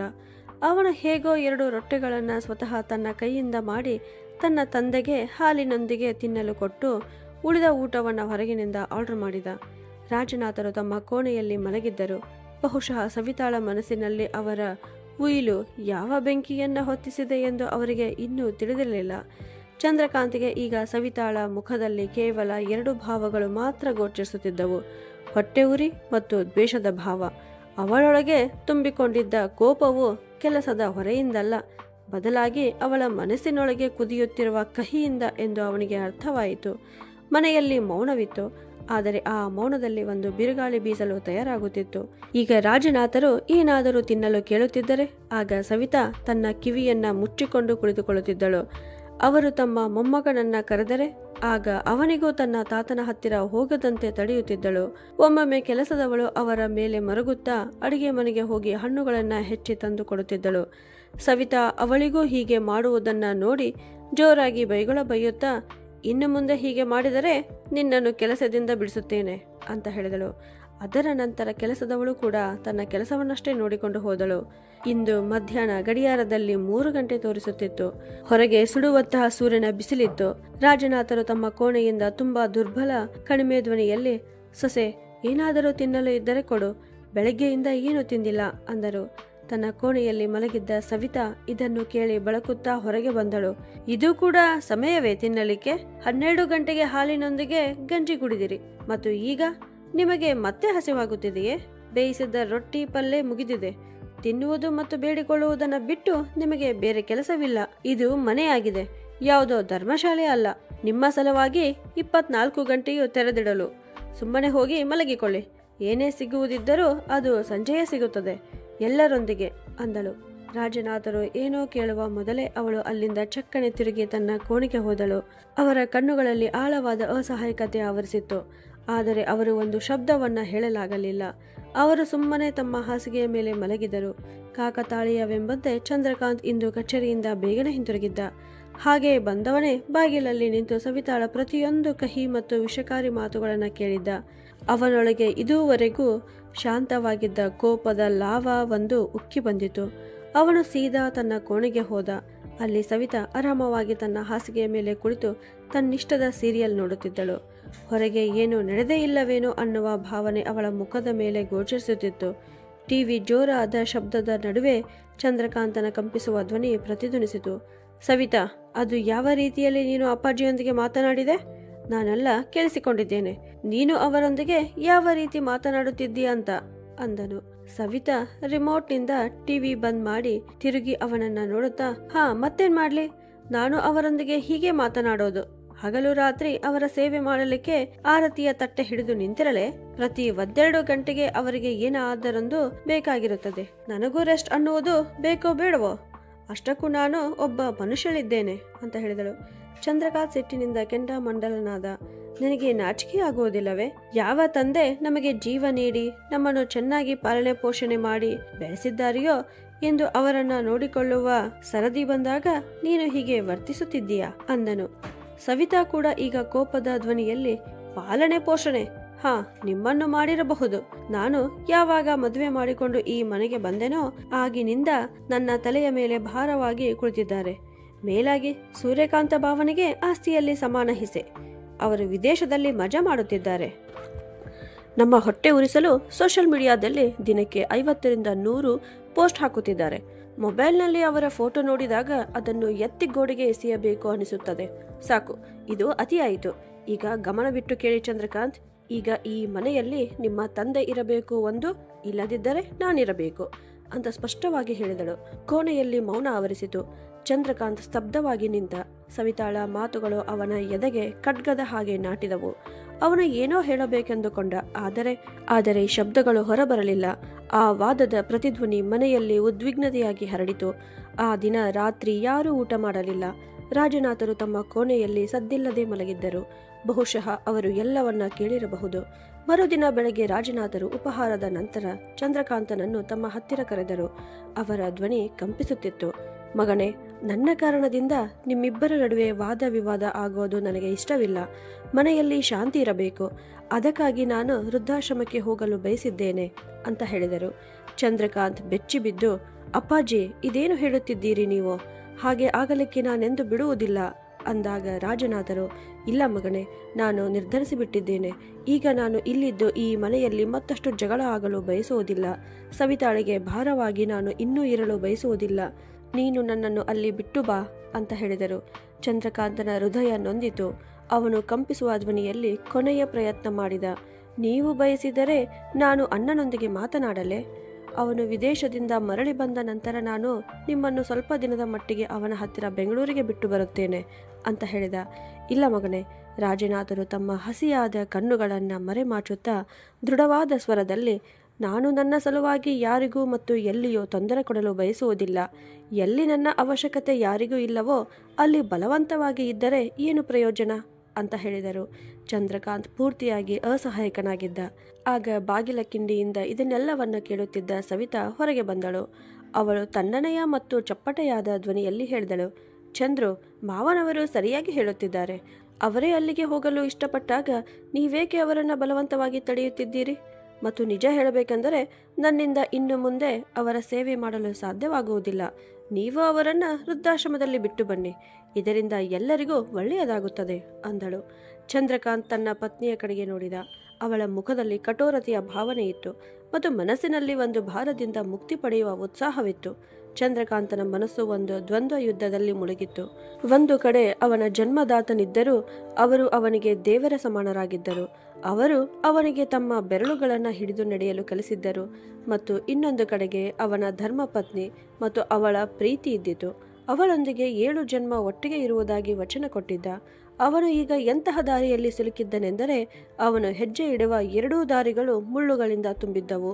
ಮನೆಯಲ್ಲಿ ಒತ್ತಡದ ಗೋಡೆಗಳು ತುಂಬಾ ಎತ್ತರಕ್ಕೆ ಬೆಳೆದಿದ್ದವು. ಉಸಿರಾಡಲು ಸಹ ಕಷ್ಟವಾಗುತ್ತಿತ್ತು. ಆ ದುರಾದೃಷ್ಟಕರ ಮಧ್ಯಾಹ್ನ ಚಂದ್ರಕಾಂತ್ ತನ್ನ ತಂದೆಯ ಚಿಕ್ಕ ಹಳೆಯ ಚೀಲವನ್ನ ಎತ್ತಿಕೊಂಡಾಗ ಅವನ ಕೈಗಳು ನಡುಗುತ್ತಿದ್ದವು. ಚೀಲದಲ್ಲಿ ಸ್ವಲ್ಪ ಹಳೆಯ ಬಟ್ಟೆಗಳು, ಒಂದು ಶಾಲ್, ಭಗವದ್ಗೀತೆಯ ಒಂದು ಪ್ರತಿ ಮತ್ತು ಅವರ ಸ್ವರ್ಗವಾಸಿ ಪತ್ನಿಯ ಒಂದು ಫೋಟೋ ಇದ್ದಿತು. ಅವರು ಜೀವನ ಪೂರ್ತಿ ಗಳಿಸಿದ್ದು ಕೇವಲ ಇಷ್ಟೇ ಆಗಿತ್ತು. ಅವರು ಒಮ್ಮೆ ಕೊನೆಯ ಬಾರಿ ತಮ್ಮ ಹಸಿಯಾದ ಭರವಸೆಯ ತುಂಬಿಕೊಂಡ ಕಣ್ಣುಗಳಿಂದ ಸೊಸೆಯನ್ನ ನೋಡಿದರು. ಬಹುಶಃ ಅವಳು ತಮ್ಮನ್ನ ತಡೆಯಬಹುದು, ಬಹುಶಃ ಅವಳೊಳಗಿನ ಮನುಷ್ಯತ್ವ ಒಂದು ಕ್ಷಣಕ್ಕಾಗಿ ಜಾಗೃತ ಆಗಬಹುದು ಅಂತ. ಆದರೆ ಸವಿತಾ ತನ್ನ ಮುಖ ತಿರುವಿಕೊಂಡು ತನ್ನ ರೂಮಿನ ಕಡೆಗೆ ಹೊರಟಳು. ಅವಳಿಗೆ ಇದು ಒಂದು ರೀತಿಯ ಬಾಧ್ಯತೆ ಮತ್ತು ಜವಾಬ್ದಾರಿಯಿಂದ ಮುಕ್ತಿಯ ಕ್ಷಣವಾಗಿತ್ತು. ರಾಜನಾಥರು ಮೌನವಾಗಿ ನಿಂತಿದ್ದರು. ಅವರ ಮುಖದಲ್ಲಿ ಯಾವುದೇ ದೂರು, ಅಸಮಾಧಾನ ಇರಲಿಲ್ಲ. ಕೇವಲ ಒಂದು ಶೂನ್ಯತೆ ಇದ್ದಿತು. ಅವರು ವೃದ್ಧಾಶ್ರಮಕ್ಕೆ ಹೋಗಲು ಕಾರಿನಲ್ಲಿ ಕುಳಿತಾಗ ಒಂದು ಮೆಲುವಾದ ನಗುವಿನಿಂದ, ಬೇಸರಗೊಳ್ಳಬೇಡ ಮಗನೇ, ಎಲ್ಲರೂ ತಮ್ಮ ಜೀವನವನ್ನು ತಮ್ಮ ಇಷ್ಟದಂತೆ ಬದುಕಲು ಬಯಸುತ್ತಾರೆ, ನನಗೇನೂ ತೊಂದರೆ ಇಲ್ಲ ಅಂತ ಹೇಳಿದರು. ಚಂದ್ರಕಾಂತ್ಗೆ ಏನೂ ಮಾತನಾಡಲು ಸಾಧ್ಯವಾಗಲಿಲ್ಲ. ಕಾರ್ ಮುಂದೆ ಚಲಿಸಿತು. ವೃದ್ಧಾಶ್ರಮದ ದ್ವಾರ ತಲುಪಿದ ನಂತರ ಚಂದ್ರಕಾಂತನ ಧೈರ್ಯ ಕುಗ್ಗಲು ಪ್ರಾರಂಭಿಸಿತು. ಅವನು ಕಾರನ್ನ ನಿಲ್ಲಿಸಿ ಸ್ವಲ್ಪ ಹೊತ್ತು ಅಲ್ಲೇ ಕುಳಿತನು. ರಾಜನಾಥರು ಮೃದುವಾದ ಧ್ವನಿಯಲ್ಲಿ, ನಡಿ ಮಗನೇ ಹೋಗೋಣ, ತಡ ಮಾಡಬೇಡ ಎಂದು ಹೇಳಿದರು. ಚಂದ್ರಕಾಂತನ ಕಣ್ಣುಗಳಲ್ಲಿ ನೀರು ತುಂಬಿತ್ತು. ಆದರೆ ಅವನು ಅದನ್ನ ಹರಿಯಲು ಬಿಡಲಿಲ್ಲ. ಅವನು ಗಾಡಿಯಿಂದ ಇಳಿದು ಬ್ಯಾಗ್ ಎತ್ತಿಕೊಂಡು ತನ್ನ ತಂದೆಯೊಂದಿಗೆ ಒಳಗೆ ಹೋದ. ಚಂದ್ರಕಾಂತ್ ಕಾಗದ ಪತ್ರಗಳ ಔಪಚಾರಿಕತೆಯನ್ನು ಪೂರ್ಣಗೊಳಿಸಿ ತನ್ನ ತಂದೆಯ ಪಾದಗಳನ್ನು ಮುಟ್ಟಿ ನಮಸ್ಕರಿಸಿದ. ಮಗನೇ, ಸಂತೋಷವಾಗಿರು. ಅವರು ಅವನನ್ನು ಆಶೀರ್ವದಿಸಿದರು. ಆದರೆ ಚಂದ್ರಕಾಂತನ ಧ್ವನಿ ಅವನ ಗಂಟಲಿನಲ್ಲಿಯೇ ಸಿಲುಕಿಕೊಂಡಿತು. ಅವನು ಬೇಗನೆ ತಿರುಗಿ ಏನು ಹೇಳದೆ ಹೊರಗೆ ಬಂದು ಬಿಟ್ಟನು. ಗಾಡಿಯಲ್ಲಿ ಬಂದು ಕುಳಿತು ತಲೆಯನ್ನ ಸ್ಟೇರಿಂಗ್ ಮೇಲೆ ಇಟ್ಟು ಬಿಕ್ಕಿ ಬಿಕ್ಕಿ ಅತ್ತನು. ಎಷ್ಟೋ ಹೊತ್ತಿನ ನಂತರ ಅವನು ಯಾವಾಗ ಮನೆ ತಲುಪಿದನೋ ಅಲ್ಲಿ ಬಾಗಿಲ ಮುಂದೆ ಸವಿತಾ ನಿಂತಿದ್ದಳು. ಅವಳ ಮುಖದ ಮೇಲೆ ಸಂತೋಷದ ಒಂದು ಸಣ್ಣ ಅಲೆ ಇದ್ದಿತು. ಬಿಟ್ಟು ಬಂದಿರಾ? ಅವಳು ಚಪ್ಪಟೆ ದನಿಯಲ್ಲಿ ಕೇಳಿದಳು. ಚಂದ್ರಕಾಂತ್ ಏನೂ ಉತ್ತರ ಕೊಡಲಿಲ್ಲ. ಅವನು ಒಳಗೆ ಹೋದ ಮತ್ತು ಸೀದಾ ತನ್ನ ರೂಮಿಗೆ ಹೋಗಿ ಹಾಸಿಗೆಯ ಮೇಲೆ ಮಲಗಿದ. ಚಾವಣಿಯನ್ನ ಗುರಾಯಿಸಿ ನೋಡುತ್ತಾ ಅವನ ತಲೆಯಲ್ಲಿ ಒಂದು ವಿಚಿತ್ರವಾದ ಅಶಾಂತಿ ಇದ್ದಿತು. ಮಾರನೆಯ ದಿನ ರವಿವಾರವಿತ್ತು. ಸವಿತಾ ಆ ದಿನ ತುಂಬಾ ಲೇಟಾಗಿ ಎದ್ದಳು. ಅವಳಿಗೆ ಮುಂಜಾನೆ ತುಂಬಾ ಸುಂದರವಾಗಿತ್ತು. ಏಕೆಂದರೆ ಪ್ರತಿ ರವಿವಾರದ ಹಾಗೆ ತನ್ನ ಮಾವನ ಸಲುವಾಗಿ ಬೇಗನೆ ಎದ್ದು ಚಹಾ ಮಾಡುವುದು ತಪ್ಪಿತ್ತು. ಇಂದು ಮನೆಯಲ್ಲಿ ಕೆಮ್ಮಿನ ಶಬ್ದ, ಪ್ರತಿಧ್ವನಿ ಇರಲಿಲ್ಲ. ಇಂದು ಅವಳು ಒಂದು ರೀತಿಯ ಬೇರೆಯದೇ ನೆಮ್ಮದಿಯ ಭಾವನೆ ಅನುಭವಿಸುತ್ತಿದ್ದಳು. ಇಲ್ಲಿ ಚಂದ್ರಕಾಂತನು ಪೂರ್ತಿ ರಾತ್ರಿ ನಿದ್ದೆ ಇಲ್ಲದೆ ಮಗ್ಗಲು ಬದಲಿಸುತ್ತಾ ಕಳೆದಿದ್ದನು. ಅಪರಾಧಿ ಭಾವನೆ ಅನ್ನುವ ಒಂದು ಅದೃಶ್ಯವಾದ ಭಾರವಾದ ಕಲ್ಲನ್ನು ಅವನ ಎದೆಯ ಮೇಲೆ ಇಟ್ಟಂತೆ ಆಗಿತ್ತು.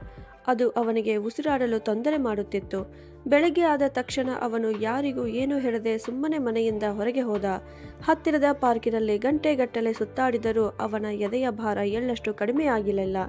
ನಂತರ ಅವನು ಸಮೀರನ ಮನೆಗಾದರೂ ಏಕೆ ಹೋಗಬಾರದು ಅಂತ ಯೋಚಿಸಿದ. ಸಮೀರ್ ಅವನ ಬಾಲ್ಯ ಸ್ನೇಹಿತನಾಗಿದ್ದ, ಆತ್ಮೀಯ ಗೆಳೆಯನಾಗಿದ್ದ. ಅವನೊಂದಿಗೆ ಮನಸ್ಸು ಬಿಚ್ಚಿ ಮಾತನಾಡಿ ಮನಸ್ಸನ್ನು ಸ್ವಲ್ಪ ಹಗುರು ಮಾಡಿಕೊಳ್ಳಬೇಕು ಅಂದುಕೊಂಡ. ಆದರೆ ಯಾವಾಗ ಅವನು ಸಮೀರನ ಮನೆಯ ಬಾಗಿಲು ತಲುಪಿದನೋ ಆಗ ಒಳಗಿನಿಂದ ಜೋರಾಗಿ ಕೇಳಿಸುತ್ತಿದ್ದ ತರ್ಕ ಅವನ ಹೆಜ್ಜೆಗಳನ್ನು ಮುಂದೆ ಹೋಗದಂತೆ ತಡೆದವು. ಹೌದು, ನಿಮಗೆ ಅಸಭ್ಯ ಮತ್ತು ಕೆಟ್ಟವಳಂತೆ ಕಾಣುವುದು ನಾನೊಬ್ಬಳೆ. ನಿಮ್ಮ ತಾಯಿ ಸ್ವತಃ ದೇವತೆ ಆಗಿದ್ದಾಳೆ ನಿಮಗೆ. ಅವಳದು ಎಂದಿಗೂ ತಪ್ಪಾಗಲಾರದು ಅಲ್ಲವೇ? ಸಮೀರನ ಹೆಂಡತಿ ಸೀಮಾಳ ಕಿರಿಚಾಟದ ಧ್ವನಿ ಹೊರಗೆ ಪ್ರತಿಧ್ವನಿಸಿತು. ಸಮೀರನ ಧ್ವನಿ ಜೋರಾಯಿತು. ನೀನು ಪ್ರಜ್ಞೆಯಲ್ಲಾದರೂ ಇದ್ದೀಯಾ? ನಿನ್ನ ಬುದ್ಧಿ ನೆಟ್ಟಗಿಲ್ಲ ಅಂತ ಕಾಣುತ್ತದೆ ಅಂತ ಹೇಳಿದ. ಸೀಮಾ ಹಲ್ಲು ಮಸಿಯುತ್ತಾ, ಹಾ, ನನ್ನ ಬುದ್ಧಿ ನೆಟ್ಟಗಿದೆ, ಬಹುಶಃ ನಿಮ್ಮ ತಾಯಿಯದು ನೆಟ್ಟಗಿರ್ಲಿಕ್ಕಿಲ್ಲ ಅಂದಳು. ಚಂದ್ರಕಾಂತನ ಕಿವಿಗಳು ನೆಟ್ಟಗಾದವು. ಸಮೀರ್ ಕಿರುಚಾಡಿದ, ಸ್ವಲ್ಪ ಮರ್ಯಾದೆ ಕೊಟ್ಟು ಮಾತನಾಡು. ಅವಳ ಕಾರಣದಿಂದ ನಿನಗೆ ಸ್ವಲ್ಪ ತೊಂದರೆ ಆಗುತ್ತಿದೆ ಅಂತ ನಾನು ಒಪ್ಪಿಕೊಳ್ಳುತ್ತೇನೆ. ಆದರೆ ಅದರ ಅರ್ಥ ನಾನು ನನ್ನ ತಾಯಿಯನ್ನ ಈ ವಯಸ್ಸಿನಲ್ಲಿ ಒಂಟಿಯಾಗಿ ಬಿಡುತ್ತೇನೆ ಎಂದಲ್ಲ. ಅಮ್ಮನನ್ನು ಹಳ್ಳಿಗೆ ಕಳುಹಿಸುವುದು ಯಾವುದೇ ಸಮಸ್ಯೆಗೆ ಪರಿಹಾರ ಅಲ್ಲ. ಅವಳು ತನ್ನ ಪೂರ್ತಿ ಜೀವನವನ್ನು ನಮ್ಮ ಒಳಿತಿಗಾಗಿಯೇ ಜೀವಿಸಿದ್ದಾಳೆ. ಈಗ ಯಾವಾಗ ಅವಳಿಗೆ ನಮ್ಮ ಅವಶ್ಯಕತೆ ಇದೆಯೋ ನಾವು ಅವಳನ್ನು ಒಂಟಿಯಾಗಿ ಬಿಡಬೇಕೆ? ನೀನು ನಿನ್ನ ದೃಷ್ಟಿಯಲ್ಲಿಯೇ ಯೋಚಿಸು ಸೀಮಾ. ಅಮ್ಮನ ಸ್ಥಾನದಲ್ಲಿ ನಿನ್ನನ್ನು ನೀನು ಇಟ್ಟು ನೋಡು. ನಾಳೆ ನಮ್ಮ ಮಗನದು ಮದುವೆಯಾಗುತ್ತದೆ. ನಾವು ಕೂಡ ವೃದ್ಧರಾಗುತ್ತೇವೆ. ನಮ್ಮ ಮಗ ಸೊಸೆ ನಮ್ಮನ್ನು ಕೂಡ ಹೀಗೆ ಹೊರಗೆ ಹಾಕಬೇಕು ಅಂತ ನೀನು ಬಯಸುತ್ತೀಯಾ ಅಂತ ಕೇಳಿದ. ಸೀಮಾಳ ಧ್ವನಿಯು ಅಚಾನಕ್ಕಾಗಿ ಶಾಂತವಾಯಿತು. ಸಮೀರ್ ಮುಂದುವರೆದು ಶಾಂತ ಸ್ವರದಲ್ಲಿ, ಇಂದು ನಾವೇನು ಮಾಡುತ್ತೇವೆಯೋ ನಾಳೆ ನಮ್ಮೊಂದಿಗೂ ಅದೇ ನಡೆಯುತ್ತದೆ. ಇದನ್ನು ಮರೆಯಬೇಡ. ಅಮ್ಮ ನಮ್ಮ ಜವಾಬ್ದಾರಿಯಾಗಿದ್ದಾಳೆ ಮತ್ತು ಈ ಜವಾಬ್ದಾರಿಯಿಂದ ನುಣುಚಿಕೊಳ್ಳಲು ನೋಡಬೇಡ ಅಂತ ಹೇಳಿದ. ಅವನ ಮಾತಿನ ನಂತರ ಮನೆಯಲ್ಲಿ ಮೌನ ಆವರಿಸಿತು. ಚಂದ್ರಕಾಂತ್ ಹೊರಗೆ ನಿಂತು ಇದೆಲ್ಲವನ್ನ ಕೇಳಿಸಿಕೊಳ್ಳುತ್ತಿದ್ದ. ಅವನ ಹೃದಯ ಜೋರು ಜೋರಾಗಿ ಬಡಿದುಕೊಳ್ಳಲು ಶುರುವಾಯಿತು. ನಿದ್ದೆಯಲ್ಲಿದ್ದ ಅವನನ್ನ ಯಾರೋ ಬಡಿದೆಬ್ಬಿಸಿದಂತೆ ಅನಿಸಿತು. ಸಮೀರನ ತಿಳುವಳಿಕೆ, ಅವನ ಧೈರ್ಯ ಮತ್ತು ತನ್ನ ತಾಯಿಯ ಪ್ರತಿ ಅವನಿಗೆ ಇದ್ದ ನಿಷ್ಠೆ ಚಂದ್ರಕಾಂತನ ಮಲಗಿದ್ದ ಆತ್ಮಸಾಕ್ಷಿಗೆ ಆಳವಾಗಿ ಗಾಯ ಮಾಡಿತು. ಅವನು ಏನು ಮಾತನಾಡದೆ ಹಾಗೆ ಸುಮ್ಮನೆ ತನ್ನ ಮನೆಯ ಕಡೆಗೆ ಮರಳಿ ಹೊರಟ. ರಸ್ತೆ ಉದ್ದಕ್ಕೂ ಅವನ ಮನಸ್ಸಿನಲ್ಲಿ ವಿಚಾರಗಳ ಬಿರುಗಾಳಿಯ ಬೀಸುತ್ತಿತ್ತು. ಸಮೀರನು ಎಷ್ಟು ಸರಳವಾಗಿ, ಎಷ್ಟು ಪ್ರೀತಿಯಿಂದ ತನ್ನ ಪತ್ನಿಗೆ ತಿಳಿಸಿ ಹೇಳಿದ ಮತ್ತು ಪರಿಸ್ಥಿತಿಯನ್ನು ಎಷ್ಟು ಚೆನ್ನಾಗಿ ನಿಭಾಯಿಸಿದ. ನಾನು ನನ್ನ ಪತ್ನಿಗೆ ಶಾಂತಿಯಿಂದ ತಿಳಿಸಿ ಹೇಳಲು ಆಗುತ್ತಿರಲಿಲ್ಲವೇ? ನಾನು ಇಷ್ಟು ಸರಳವಾಗಿ ಸೋಲನ್ನು ಹೇಗೆ ಒಪ್ಪಿಕೊಂಡೆ? ನನ್ನ ದೇವರ ಸಮಾನರಾದ ನನ್ನ ತಂದೆಯನ್ನು ನನ್ನ ಪತ್ನಿ ಹೇಳಿದ್ದಕ್ಕೆ ಇಷ್ಟು ಸರಳವಾಗಿ ನಾನು ಹೇಗೆ ಬಿಟ್ಟೆ? ಹೀಗೆ ಪ್ರತಿ ಹೆಜ್ಜೆಗೂ ಅವನ ಅಪರಾಧಿ ಭಾವನೆ ಮತ್ತು ಆತ್ಮವಂಚನೆ ಮತ್ತಷ್ಟು ಆಳವಾಗುತ್ತಾ ಹೋಯಿತು. ಸಂಜೆ ಅವನು ಯಾವಾಗ ಮನೆಗೆ ಮರಳಿದನೋ ಆಗ ಅವನ ಮುಖದಲ್ಲಿ ಒಂದು ವಿಚಿತ್ರವಾದ ಕಠೋರತೆ ಇತ್ತು. ಸವಿತಾ ಅವನ ಹತ್ತಿರ ಬಂದಳು. ಅವನ ಉದಾಸೀನ ಮುಖ ಅಂದಾಜಿಸುತ್ತಾ, ರೀ, ಏನಾಯಿತು? ಇಷ್ಟು ಬೇಸರದಿಂದ ಏಕಿದ್ದೀರಿ ಅಂದಳು. ಚಂದ್ರಕಾಂತ್ ಸುಮ್ಮನಿದ್ದ. ಆದರೆ ಸವಿತಾ ಅರ್ಥ ಮಾಡಿಕೊಂಡು ವ್ಯಂಗ್ಯವಾಡುವ ಸ್ವರದಲ್ಲಿ, ಈಗ ನೀವು ಮತ್ತೆ ನಿಮ್ಮ ತಂದೆಯ ಬಗ್ಗೆ ಯೋಚಿಸುತ್ತಿದ್ದೀರಿ ಅಲ್ಲವೇ? ನಿಮಗೆ ಮಾಡಲು ಬೇರೆ ಕೆಲಸವಿಲ್ಲವೇ? ನೀವು ಅವರನ್ನ ವಾಪಸ್ ಕರೆತರುವ ಬಗ್ಗೆ ಯೋಚಿಸುತ್ತಿಲ್ಲ ತಾನೆ ಎಂದಳು. ಚಂದ್ರಕಾಂತನ ತಾಳ್ಮೆಯ ಕಟ್ಟೆ ಒಡೆಯಿತು. ಅವನು ಸವಿತಾಳನ್ನ ನೋಡುತ್ತಾ, ಸವಿತಾ, ಅವರು ನನ್ನ ತಂದೆ ಇದ್ದಾರೆ, ಅವರನ್ನು ನಾನು ಹೇಗೆ ಮರೆಯಲಿ ಅಂದನು. ಇದನ್ನು ಕೇಳಿ ಸವಿತಾ ಸ್ವಲ್ಪ ಹೊತ್ತು ಸುಮ್ಮನಿದ್ದು ನಂತರ ಬಹಳ ಉತ್ಸಾಹಿತ ಸ್ವರದಲ್ಲಿ, ರೀ, ಕೇಳ್ರಿ, ನಾವು ಕೂಡ ಸ್ವಲ್ಪ ದಿನಗಳ ಮಟ್ಟಿಗೆ ಹೊರಗೆ ಸುತ್ತಾಡಲು ಏಕೆ ಹೋಗಬಾರದು? ನಿಮ್ಮ ಮನಸ್ಸು ಕೂಡ ಹಗುರವಾಗುತ್ತದೆ ಮತ್ತು ಆರವ್ ಕೂಡ ಖುಷಿಯಾಗುತ್ತಾನೆ. ಅಷ್ಟಕ್ಕೂ ನಾವು 3 ಜನ ಹೊರಗೆ ಹೋಗಿ ಎಷ್ಟೋ ವರ್ಷಗಳಾದವು. ನಿಮ್ಮ ತಂದೆಯ ಕಾರಣದಿಂದ ನಾವೆಲ್ಲೂ ಹೋಗಲು ಆಗುತ್ತಿರಲಿಲ್ಲ. ಯಾವತ್ತಿಗೂ ಅವರ ಔಷಧಿ, ಅವರ ಅವಶ್ಯಕತೆಗಳು, ಅವರನ್ನು ನೋಡಿಕೊಳ್ಳುವುದು ಬರೀ ಇದೇ ಆಗಿತ್ತು. ಈಗಲಾದರೂ ಸ್ವತಂತ್ರವಾಗಿ ಜೀವಿಸಲಿಕ್ಕೆ ಅವಕಾಶ ಸಿಕ್ಕಿತು ಅಂದಳು. ಚಂದ್ರಕಾಂತನು ಸವಿತಾಳನ್ನು ಗುರಾಯಿಸಿ ನೋಡಿದ ಮತ್ತು ನಂತರ ಒಂದು ಆಳವಾದ ಉಸಿರನ್ನು ಎಳೆದುಕೊಂಡು ಎದ್ದು ನಿಂತ ಮತ್ತು ಏನೂ ಹೇಳದೆ ಡ್ರಾಯಿಂಗ್ ರೂಮ್ ಕಡೆಗೆ ಹೊರಟು ಹೋದ. ಚಂದ್ರು, ನೀವೆಲ್ಲಿ ಹೊರಟಿರಿ? ಸವಿತಾ ಕೇಳಿದಾಗ ಅವನು ಮಲಗಲು ಅಂತ ಸಂಕ್ಷಿಪ್ತವಾಗಿ ಹೇಳಿದ. ಅರೆ, ಊಟವಾದರೂ ಮಾಡಿ ಹೋಗಿ, ಬೆಳಗ್ಗೆಯಿಂದ ಏನೂ ತಿಂದಿಲ್ಲ ಅಂತ ಸವಿತಾ ಮತ್ತೆ ಹೇಳಿದಾಗ ಅವನು ಹಸಿವಿಲ್ಲ ಅಂತ ಅಷ್ಟೇ ಹೇಳಿ ಮತ್ತೆ ಯಾವ ಮಾತಿಗೂ ಕಾಯದೆ ಒಳಗೆ ಹೋದ. ಮರುದಿನ ಸಂಜೆ ಚಂದ್ರಕಾಂತ್ ಕಚೇರಿಯಿಂದ ಮನೆಗೆ ಬಂದಾಗ ಅವನ ಜೊತೆಗೆ ಬಿರುಗಾಳಿ ಬಂದು ನಿಂತಂತೆ ಭಾಸವಾಯಿತು. ಸವಿತಾ ಅಳುತ್ತಾ ತನ್ನ ತವರು ಮನೆಗೆ ಕರೆ ಮಾಡಿದಳು. ಅಣ್ಣ, ನೀನು ಎಲ್ಲಿದ್ದೀಯಾ? ನೀನು ಇಲ್ಲಿಗೆ ಬರಲು ಎಷ್ಟು ಸಮಯ ಬೇಕಾಗಬಹುದು ಅಂದಳು. ಅದಕ್ಕೆ ಅವಳ ಅಣ್ಣನು ಗಾಬರಿಯ ಸ್ವರದಲ್ಲಿ, ಏನಾಯ್ತು ಸವಿತಾ, ಎಲ್ಲ ಸರಿಯಾಗಿದೆ ತಾನೆ ಅಂತ ಕೇಳಿದ. ಅಣ್ಣ, ಬೇಗ ಬಾ ಇಲ್ಲಿ, ಏನು ಪ್ರಶ್ನೆ ಕೇಳಬೇಡ ಅಂತ ಸವಿತಾಳ ಬಾಯಿಂದ ಇಷ್ಟು ಕೇಳುವುದಷ್ಟೇ ತಡ. ಅವಳ ಅಣ್ಣನಿಗೆ ಅಶಾಂತಿಯಾಯಿತು. ಆಗಿದ್ದಾದರೂ ಏನು? ನಿನ್ನ ತೊಂದರೆಯಾದರೂ ಹೇಳು. ಮಾವನವರು ಮನೆಯಲ್ಲಿ ಇಲ್ಲವೇ? ಅಷ್ಟಕ್ಕೂ ಏನಾಗಿದೆ ಅಂತ ಮತ್ತೆ ಪ್ರಶ್ನೆ ಮಾಡಿದಾಗ, ನೀನು ಬಾ ಇಲ್ಲಿ ಅಷ್ಟೇ ಅಂತ ಸವಿತಾ ಹೇಳಿದಳು. ಆಯ್ತು, ಬರುತ್ತೇನೆ ಅಂತ ಹೇಳಿ ಸವಿತಾಳ ಅಣ್ಣ ಸಂತೋಷನು ಸುಮಾರು ಅರ್ಧ ಗಂಟೆಯಲ್ಲಿ ಅವಳ ಮನೆ ತಲುಪಿದ. ಅಲ್ಲಿ ನೋಡಿದರೆ ಚಂದ್ರಕಾಂತ್ ಸುಮ್ಮನೆ ಕುಳಿತಿದ್ದ ಮತ್ತು ಸವಿತಾ ಜೋರು ಜೋರಾಗಿ ಅಳುತ್ತಿದ್ದಳು. ಅವರ 8 ವರ್ಷದ ಮಗ ಆರವ್ನ ಕಣ್ಣುಗಳು ಸಹ ಅತ್ತು ಕೆಂಪಾಗಿದ್ದವು. ಏನಾಯಿತು ಮಾವನವರೇ? ಅಂತಹದ್ದು ಏನಾಗಿದೆ ಅಂತ ಸವಿತಾಳ ಅಣ್ಣ ಸಂತೋಷ್ ಕೇಳಿದ. ಆದರೆ ಚಂದ್ರಕಾಂತ್ ಏನು ಹೇಳಲಿಲ್ಲ. ಆದ್ದರಿಂದ ಸವಿತಾ ತನ್ನ ಕಣ್ಣೀರು ಒರೆಸಿಕೊಂಡು, ಅಣ್ಣ ನೋಡಿಲಿ, ಇವರು ವಿಚ್ಛೇದನ ಪತ್ರಗಳನ್ನು ಸಿದ್ಧಪಡಿಸಿಕೊಂಡು ಬಂದಿದ್ದಾರೆ. ನನ್ನಿಂದ ವಿಚ್ಛೇದನ ಬೇಕು ಅಂತ ಹೇಳುತ್ತಿದ್ದಾರೆ ಎಂದಳು. ಸಂತೋಷ್ ಕಕ್ಕಾಬಿಕ್ಕಿಯಾಗಿ ನಿಂತ. ಒಂದು ಕ್ಷಣ ಸವಿತಾ ತಮಾಷೆಗೆ ಹೇಳುತ್ತಿದ್ದಾಳೆ ಅಂತ ಅವನಿಗೆ ಅನಿಸಿತು. ಆದರೆ ಅವಳ ಕಣ್ಣೀರು ಸುಳ್ಳಾಗಿರಲಿಲ್ಲ. ಅವನು ರಾಜನಾಥರ ಕೋಣೆಯ ಕಡೆಗೆ ಹೋದನು. ಬಹುಶಃ ಅವರಿಗೆ ಏನಾದರೂ ಗೊತ್ತಿರಬಹುದು ಅಂತ. ಕೋಣೆಯಲ್ಲಿ ಇಣುಕಿ ನೋಡಿದಾಗ ಅಲ್ಲಿ ಯಾರೂ ಇರಲಿಲ್ಲ. ಅವನು ತನ್ನ ಅಳಿಯನನ್ನ ಕರೆಯುತ್ತಾ, ಆರವ್, ಸ್ವಲ್ಪ ಇಲ್ಲಿ ಬಾ, ನಿನ್ನ ತಾತ ಎಲ್ಲಿದ್ದಾರೆ ಅಂತ ಕೇಳಿದ. ಆ ಮಗುವು ಕಿರಿದಾದ ಕಣ್ಣುಗಳನ್ನ ಮಾಡಿಕೊಂಡು ಮುಗ್ಧತೆಯಿಂದ, ಅದು ಅಪ್ಪಾಜಿ 3-4 ದಿನಗಳ ಹಿಂದೆ ಅವರನ್ನ ಓಲ್ಡ್ ಏಜ್ ಹೋಮ್ಗೆ ಬಿಟ್ಟು ಬಂದಿದ್ದಾರೆ ಅಂತ ಹೇಳಿತು. ಸಂತೋಷನಿಗೆ ವಿದ್ಯುತ್ ಶಾಕ್ ಹೊಡೆದಂತೆ ಭಾಸವಾಯಿತು.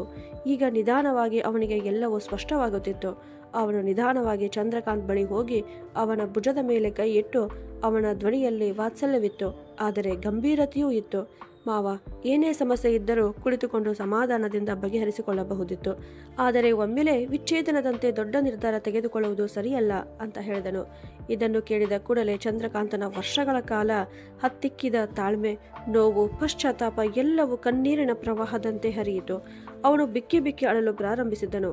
ನಾನು ನನ್ನ 70 ವರ್ಷದ ವೃದ್ಧ ತಂದೆಯನ್ನ ಓಲ್ಡ್ ಏಜ್ ಹೋಮ್ನಲ್ಲಿ ಬಿಟ್ಟಿದ್ದೇನೆ, ಕೇವಲ ಈ ಮಹಿಳೆಯ ಕಾರಣದಿಂದಾಗಿ. ನಿನ್ನ ತಂಗಿಯು ಅವರನ್ನ ಮನೆಯಿಂದ ಹೊರಗೆ ಹಾಕಿಯೇ ತೀರುತ್ತೇನೆ ಅನ್ನುವ ರೀತಿ ಆಣೆಯನ್ನೇ ಮಾಡಿದ್ದಳು. ತಾನೂ ಕೂಡ ಅವರೊಂದಿಗೆ ಸರಿಯಾಗಿ ಮಾತನಾಡುತ್ತಿರಲಿಲ್ಲ. ಮಗನನ್ನು ಅವರ ಹತ್ತಿರ ಕಳುಹಿಸುತ್ತಿರಲಿಲ್ಲ. ಅವರ ನೆಮ್ಮದಿಯನ್ನೇ ಹಾಳು ಮಾಡಿದವಳು. ಕೆಲಸದವಳಿಗೂ ಕೂಡ ಅವರ ಸೇವೆ ಮಾಡದಂತೆ ತಡೆಯುತ್ತಿದ್ದಳು. ಇದೆಲ್ಲದರಿಂದ ಬೇಸತ್ತು ನನ್ನನ್ನು ವೃದ್ಧಾಶ್ರಮಕ್ಕೆ ಕಳುಹಿಸಿರಿ ಅಂತ ಸ್ವತಃ ಅವರೇ ಹೇಳುವಂತೆ ಮಾಡಿದವಳಿವಳು ಅಂತ ಹೇಳುತ್ತಾ ಚಂದ್ರಕ ತನ್ನ 2 ಕೈಗಳಿಂದ ಮುಖ ಮುಚ್ಚಿಕೊಂಡು ಕಣ್ಣೀರು ಸುರಿಸಿದ.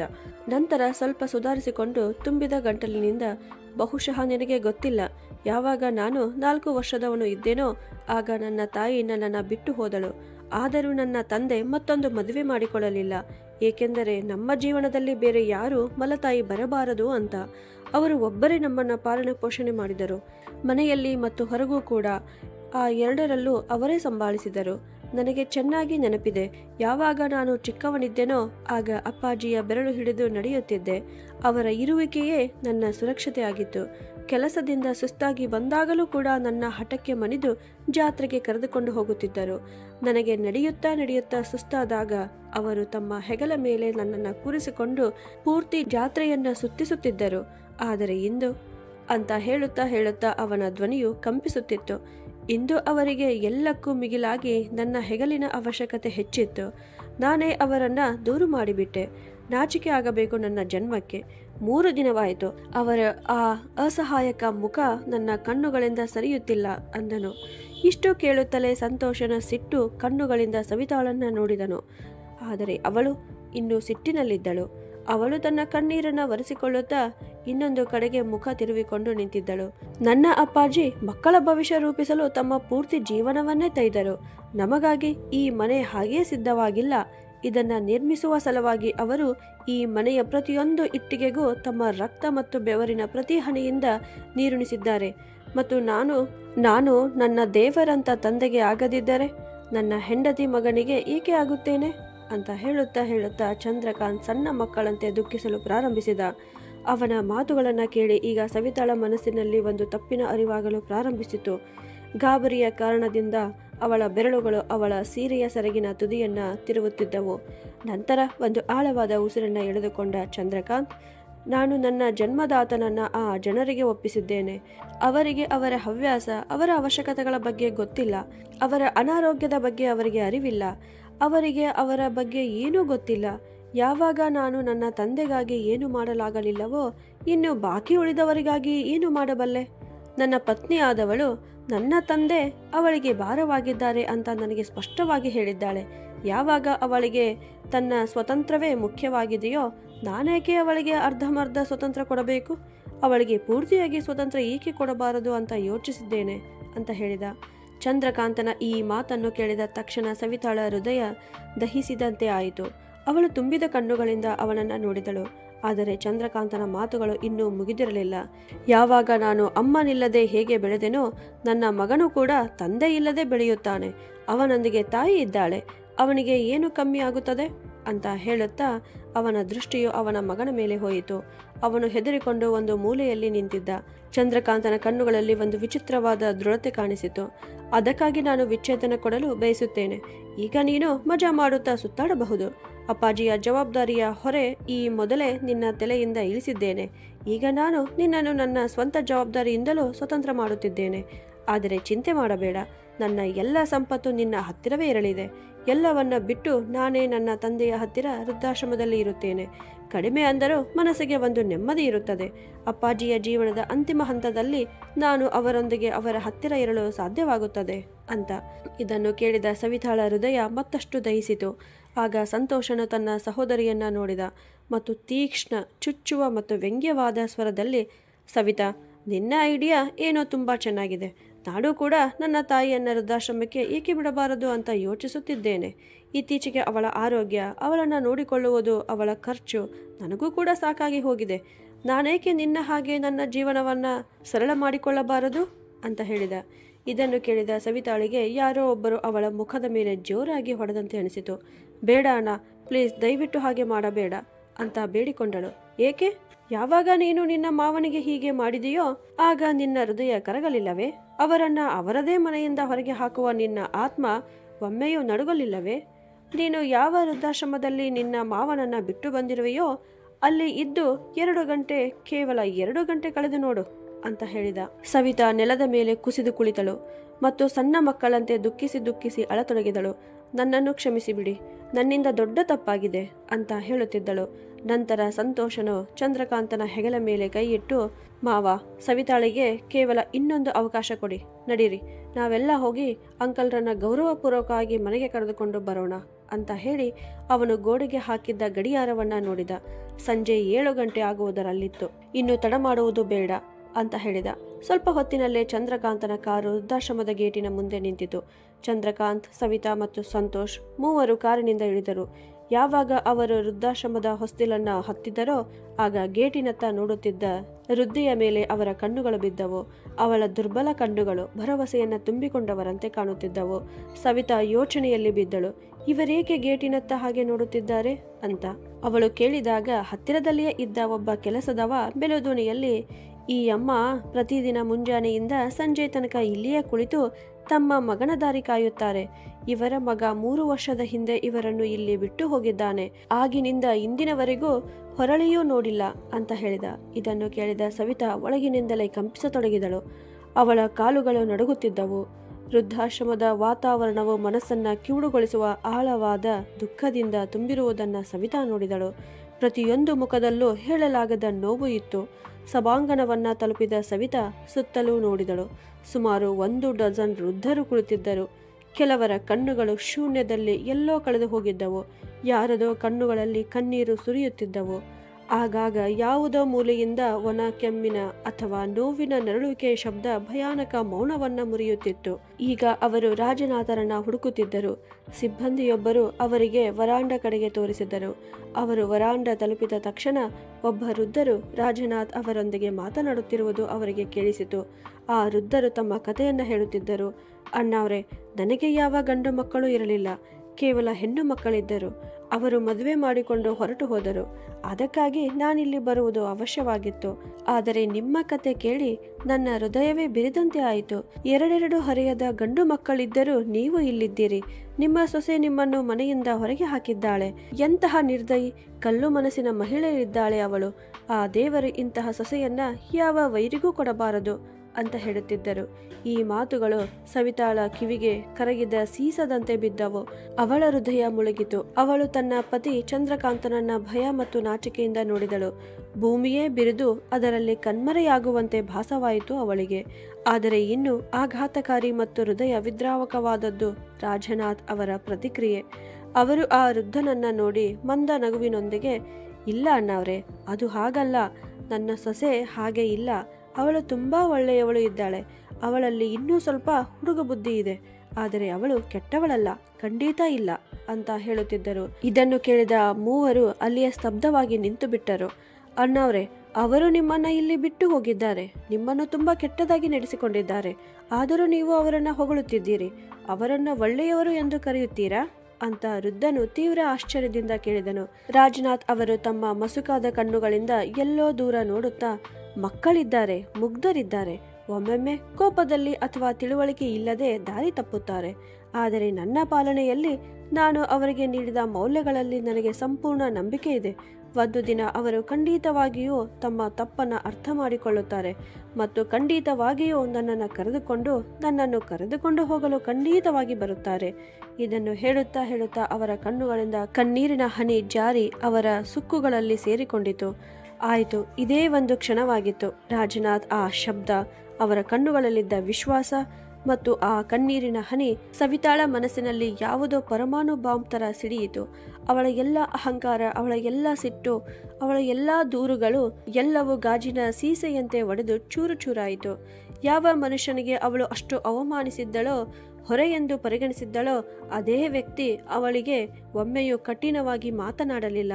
ಅವಳ ಹೃದಯವು ಅಪರಾಧಿ ಭಾವನೆ ಮತ್ತು ಪಶ್ಚಾತ್ತಾಪದಿಂದ ನಲುಗಿತ್ತು. ಕಳೆದ ಕೆಲವು ಕ್ಷಣಗಳಲ್ಲಿ ಅವಳು ಏನು ನೋಡಿದ್ದಳೋ, ಆ ವೃದ್ಧರ ಆ ಒಂಟಿತನ, ಆ ಅಸಹಾಯಕತೆ, ಈಗ ತನ್ನ ಮಾವನ ಆ ಮಾತುಗಳು ಎಲ್ಲವೂ ಒಟ್ಟಿಗೆ ಸೇರಿ ಒಂದು ಸುನಾಮಿಯಾಗಿ ಅವಳ ಹೃದಯವನ್ನ ನಲುಗಿಸಿದ್ದವು. ಅವಳು ಜೋರಾಗಿ ಮುಂದೆ ಹೋಗಿ ಹಿಂದೆ ಮುಂದೆ ಯೋಚಿಸದೆ ಸೀದಾ ರಾಜನಾಥರ ಕಾಲಿಗೆ ಬಿದ್ದಳು. ಮಾವನವರೇ, ನನ್ನನ್ನ ಕ್ಷಮಿಸಿಬಿಡಿ, ನನ್ನಿಂದ ಬಹಳ ದೊಡ್ಡ ತಪ್ಪಾಯಿತು ಅಂತ ಹೇಳುತ್ತಾ ಅವಳು ದುಃಖಿಸುತ್ತಾ ನೆಲದ ಮೇಲೆ ತನ್ನ ತಲೆಯನ್ನ ಜಜ್ಜಿಕೊಳ್ಳುತ್ತಿದ್ದಳು. ರಾಜನಾಥರು ಗಾಬರಿಯಾದರು. ಅವರು ಬೇಗನೆ ಅವಳನ್ನ ಎಬ್ಬಿಸಲು ಪ್ರಯತ್ನ ಮಾಡುತ್ತಾ, ಅರೆ ಇಲ್ಲ ಸೊಸೆ, ಹೀಗೆ ಮಾಡಬೇಡ, ಎದ್ದೇಳು, ಮಗಳು ಸೊಸೆ ಹೀಗೆ ಕಾಲಿಗೆ ಬೀಳಬಾರದು ಅಂತ ಹೇಳಿದರು. ಆದರೆ ಸವಿತಾ ಏಳಲು ತಯಾರಿರಲಿಲ್ಲ. ಅವಳು ಬಿಕ್ಕಿ ಬಿಕ್ಕಿ ಅಳುತ್ತಿದ್ದಳು. ನಾನೆಷ್ಟು ಸ್ವಾರ್ಥಿಯಾಗಿದ್ದೆ ಮಾವನವರೇ, ನಾನು ನನ್ನ ಸುಖದ ಸಲುವಾಗಿ ನಿಮ್ಮ ತೊಂದರೆಯನ್ನ ನೋಡಲಿಲ್ಲ. ನೀವು ನಮ್ಮ ಕುಟುಂಬದ ಅಡಿಪಾಯ ಎಂದು ನನಗೆ ಅರ್ಥವಾಗಲಿಲ್ಲ ಮತ್ತು ನಾನು ನಿಮ್ಮನ್ನ ಮನೆಯಿಂದ ಹೊರಗೆ ಹಾಕಬೇಕೆಂದು ಒತ್ತಾಯಿಸಿದೆ. ಅವಳ ಕಣ್ಣೀರು ಹನಿ ಹನಿಯಾಗಿ ನೆಲದ ಮೇಲೆ ಬೀಳುತ್ತಿತ್ತು. ದಯವಿಟ್ಟು ನನ್ನನ್ನ ಕ್ಷಮಿಸಿ ಮಾವನವರೇ ಅಂತ ಅವಳು ಮತ್ತೆ ಮತ್ತೆ ಹೇಳುತ್ತಲೇ ಇದ್ದಳು. ಚಂದ್ರಕಾಂತನಿಗೆ ಕಣ್ಣೀರನ್ನ ತಡೆದುಕೊಳ್ಳಲು ಸಾಧ್ಯವಾಗಲಿಲ್ಲ. ಅವನು ತನ್ನ ತಂದೆಯ ಪಾದಗಳಿಗೆ ನಮಸ್ಕರಿಸಿ, ಅಪ್ಪಾಜಿ, ನಾನು ಕೂಡ ತಪ್ಪಿತಸ್ಥ. ನನ್ನ ಹೆಂಡತಿಯ ಹಠಮಾರಿತನಕ್ಕೆ ತಲೆಬಾಗುವ ಮೂಲಕ ನಾನು ನಿಮ್ಮನ್ನ ಅವಮಾನಿಸಿದೆ. ನನಗೆ ತುಂಬಾ ನಾಚಿಕೆಯಾಗುತ್ತಿದೆ ಅಂತ ಹೇಳಿದ.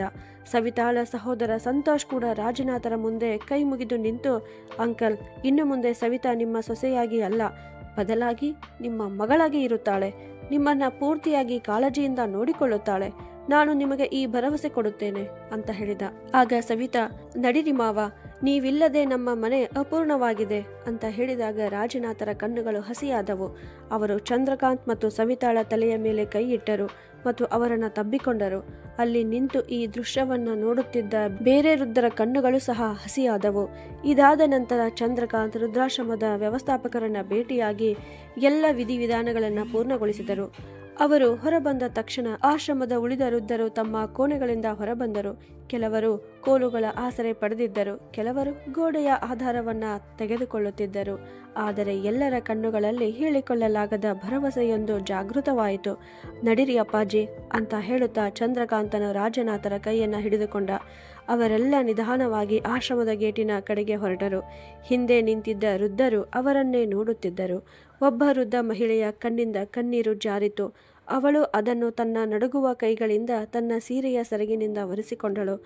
ಅವಳು ತನ್ನ ಮನಸ್ಸಿನಲ್ಲಿ, ಬಹುಶಃ ನನ್ನ ಜೀವನದಲ್ಲೂ ಇಂತಹ ದಿನ ಬಂದರೆ, ಬಹುಶಃ ನನ್ನ ಮಗನು ಹೀಗೆ ಬಂದು ನನ್ನ ಕೈ ಹಿಡಿದು ಕರೆದುಕೊಂಡು ಹೋದರೆ ಅಂತ ಯೋಚಿಸಿದಳು. ಇನ್ನೊಂದು ಬದಿಯಲ್ಲಿ ಒಬ್ಬ ವೃದ್ಧ ತನ್ನ ಊರುಗೋಲಿನ ಆಸರೆಯಿಂದ ಮುಂದೆ ಬಂದು ದುರ್ಬಲ ಧ್ವನಿಯಲ್ಲಿ, ರಾಜನಾಥ್, ನೀನು ತುಂಬಾ ಅದೃಷ್ಟಶಾಲಿ. ನನ್ನ ಮಕ್ಕಳು ನಾನು ಜೀವಂತವಾಗಿದ್ದೇನೆ ಎಂಬುದನ್ನೇ ಮರೆತಿದ್ದಾರೆ ಅಂತ ಹೇಳಿದನು. ಅವನ ಧ್ವನಿಯಲ್ಲಿ ಎಷ್ಟು ಅಸಹಾಯಕತೆ ಇತ್ತು ಎಂದರೆ ಅಲ್ಲಿ ನಿಂತಿದ್ದ ಯಾರೊಬ್ಬರಿಗೂ ತಮ್ಮ ಕಣ್ಣೀರನ್ನು ತಡೆದುಕೊಳ್ಳಲು ಸಾಧ್ಯವಾಗಲಿಲ್ಲ. ರಾಜನಾಥರು ತಮ್ಮ ಕಣ್ಣುಗಳನ್ನು ಹಸಿ ಮಾಡಿಕೊಂಡು ಅವನನ್ನು ತಬ್ಬಿಕೊಂಡರು. ನಂತರ ಎಲ್ಲರೂ ಬೀಳ್ಕೊಟ್ಟು ಗೇಟಿನ ಹೊರಗೆ ಬಂದರು. ಗೇಟಿನ ಹೊರಗೆ ಗಾಡಿ ನಿಂತಿತ್ತು. ಅವರು ಗಾಡಿಯಲ್ಲಿ ಕುಳಿತು ಕೊನೆಯ ಬಾರಿಗೆ ಹಿಂತಿರುಗಿ ನೋಡಿದರು. ಕಾರು ನಿಧಾನವಾಗಿ ಚಲಿಸಲು ಪ್ರಾರಂಭಿಸಿತು. ಆದರೆ ರಾಜನಾಥ್ ಅವರ ಕಣ್ಣುಗಳು ಇನ್ನೂ ಹಿಂದೆ ಉಳಿದಿದ್ದ ಆ ಮುಖಗಳ ಮೇಲೆ ಇದ್ದವು. ಅವರು ಅವರನ್ನ ದಿಟ್ಟಿಸುತ್ತಿದ್ದರು. ಕೆಲವರ ಕಣ್ಣುಗಳಲ್ಲಿ ನೀರು ಇತ್ತು, ಕೆಲವರ ಕಣ್ಣುಗಳಲ್ಲಿ ಭರವಸೆ ಇತ್ತು ಮತ್ತು ಯಾರದೋ ಕಣ್ಣುಗಳಲ್ಲಿ ಕಾಯುವಿಕೆ ಇದ್ದಿತು. ಅವರ ಮಕ್ಕಳು ಕೂಡ ಹೀಗೆ ಕರೆಯಲು ಬರುತ್ತಾರೆ ಅಂತ. ಹಾಗಿದ್ದರೆ ಸ್ನೇಹಿತರೆ, ಕೊನೆಯಲ್ಲಿ ಚಂದ್ರಕಾಂತ್ ಇಟ್ಟ ಹೆಜ್ಜೆ ಸರಿಯಾಗಿತ್ತೆ? ನಿಮ್ಮ ಅನಿಸಿಕೆಯನ್ನು ಕಮೆಂಟ್ ಬಾಕ್ಸ್ನಲ್ಲಿ ಅವಶ್ಯವಾಗಿ ಬರೆಯಿರಿ ಮತ್ತು ಈ ಕಥೆಯನ್ನು ನೀವು ಕರ್ನಾಟಕದ ಯಾವ ಪ್ರದೇಶದಿಂದ ನೋಡಿದಿರಿ ಅಂತಲೂ ತಿಳಿಸಿ. ಕತೆಗೊಂದು ಲೈಕ್ ಕೊಡಿ ಹಾಗೂ ಇದೇ ಥರ ಕಥೆಗಳನ್ನು ನೋಡಲು ನಮ್ಮ ಚಾನಲನ್ನು ಸಬ್ಸ್ಕ್ರೈಬ್ ಮಾಡಿ. ಧನ್ಯವಾದಗಳು.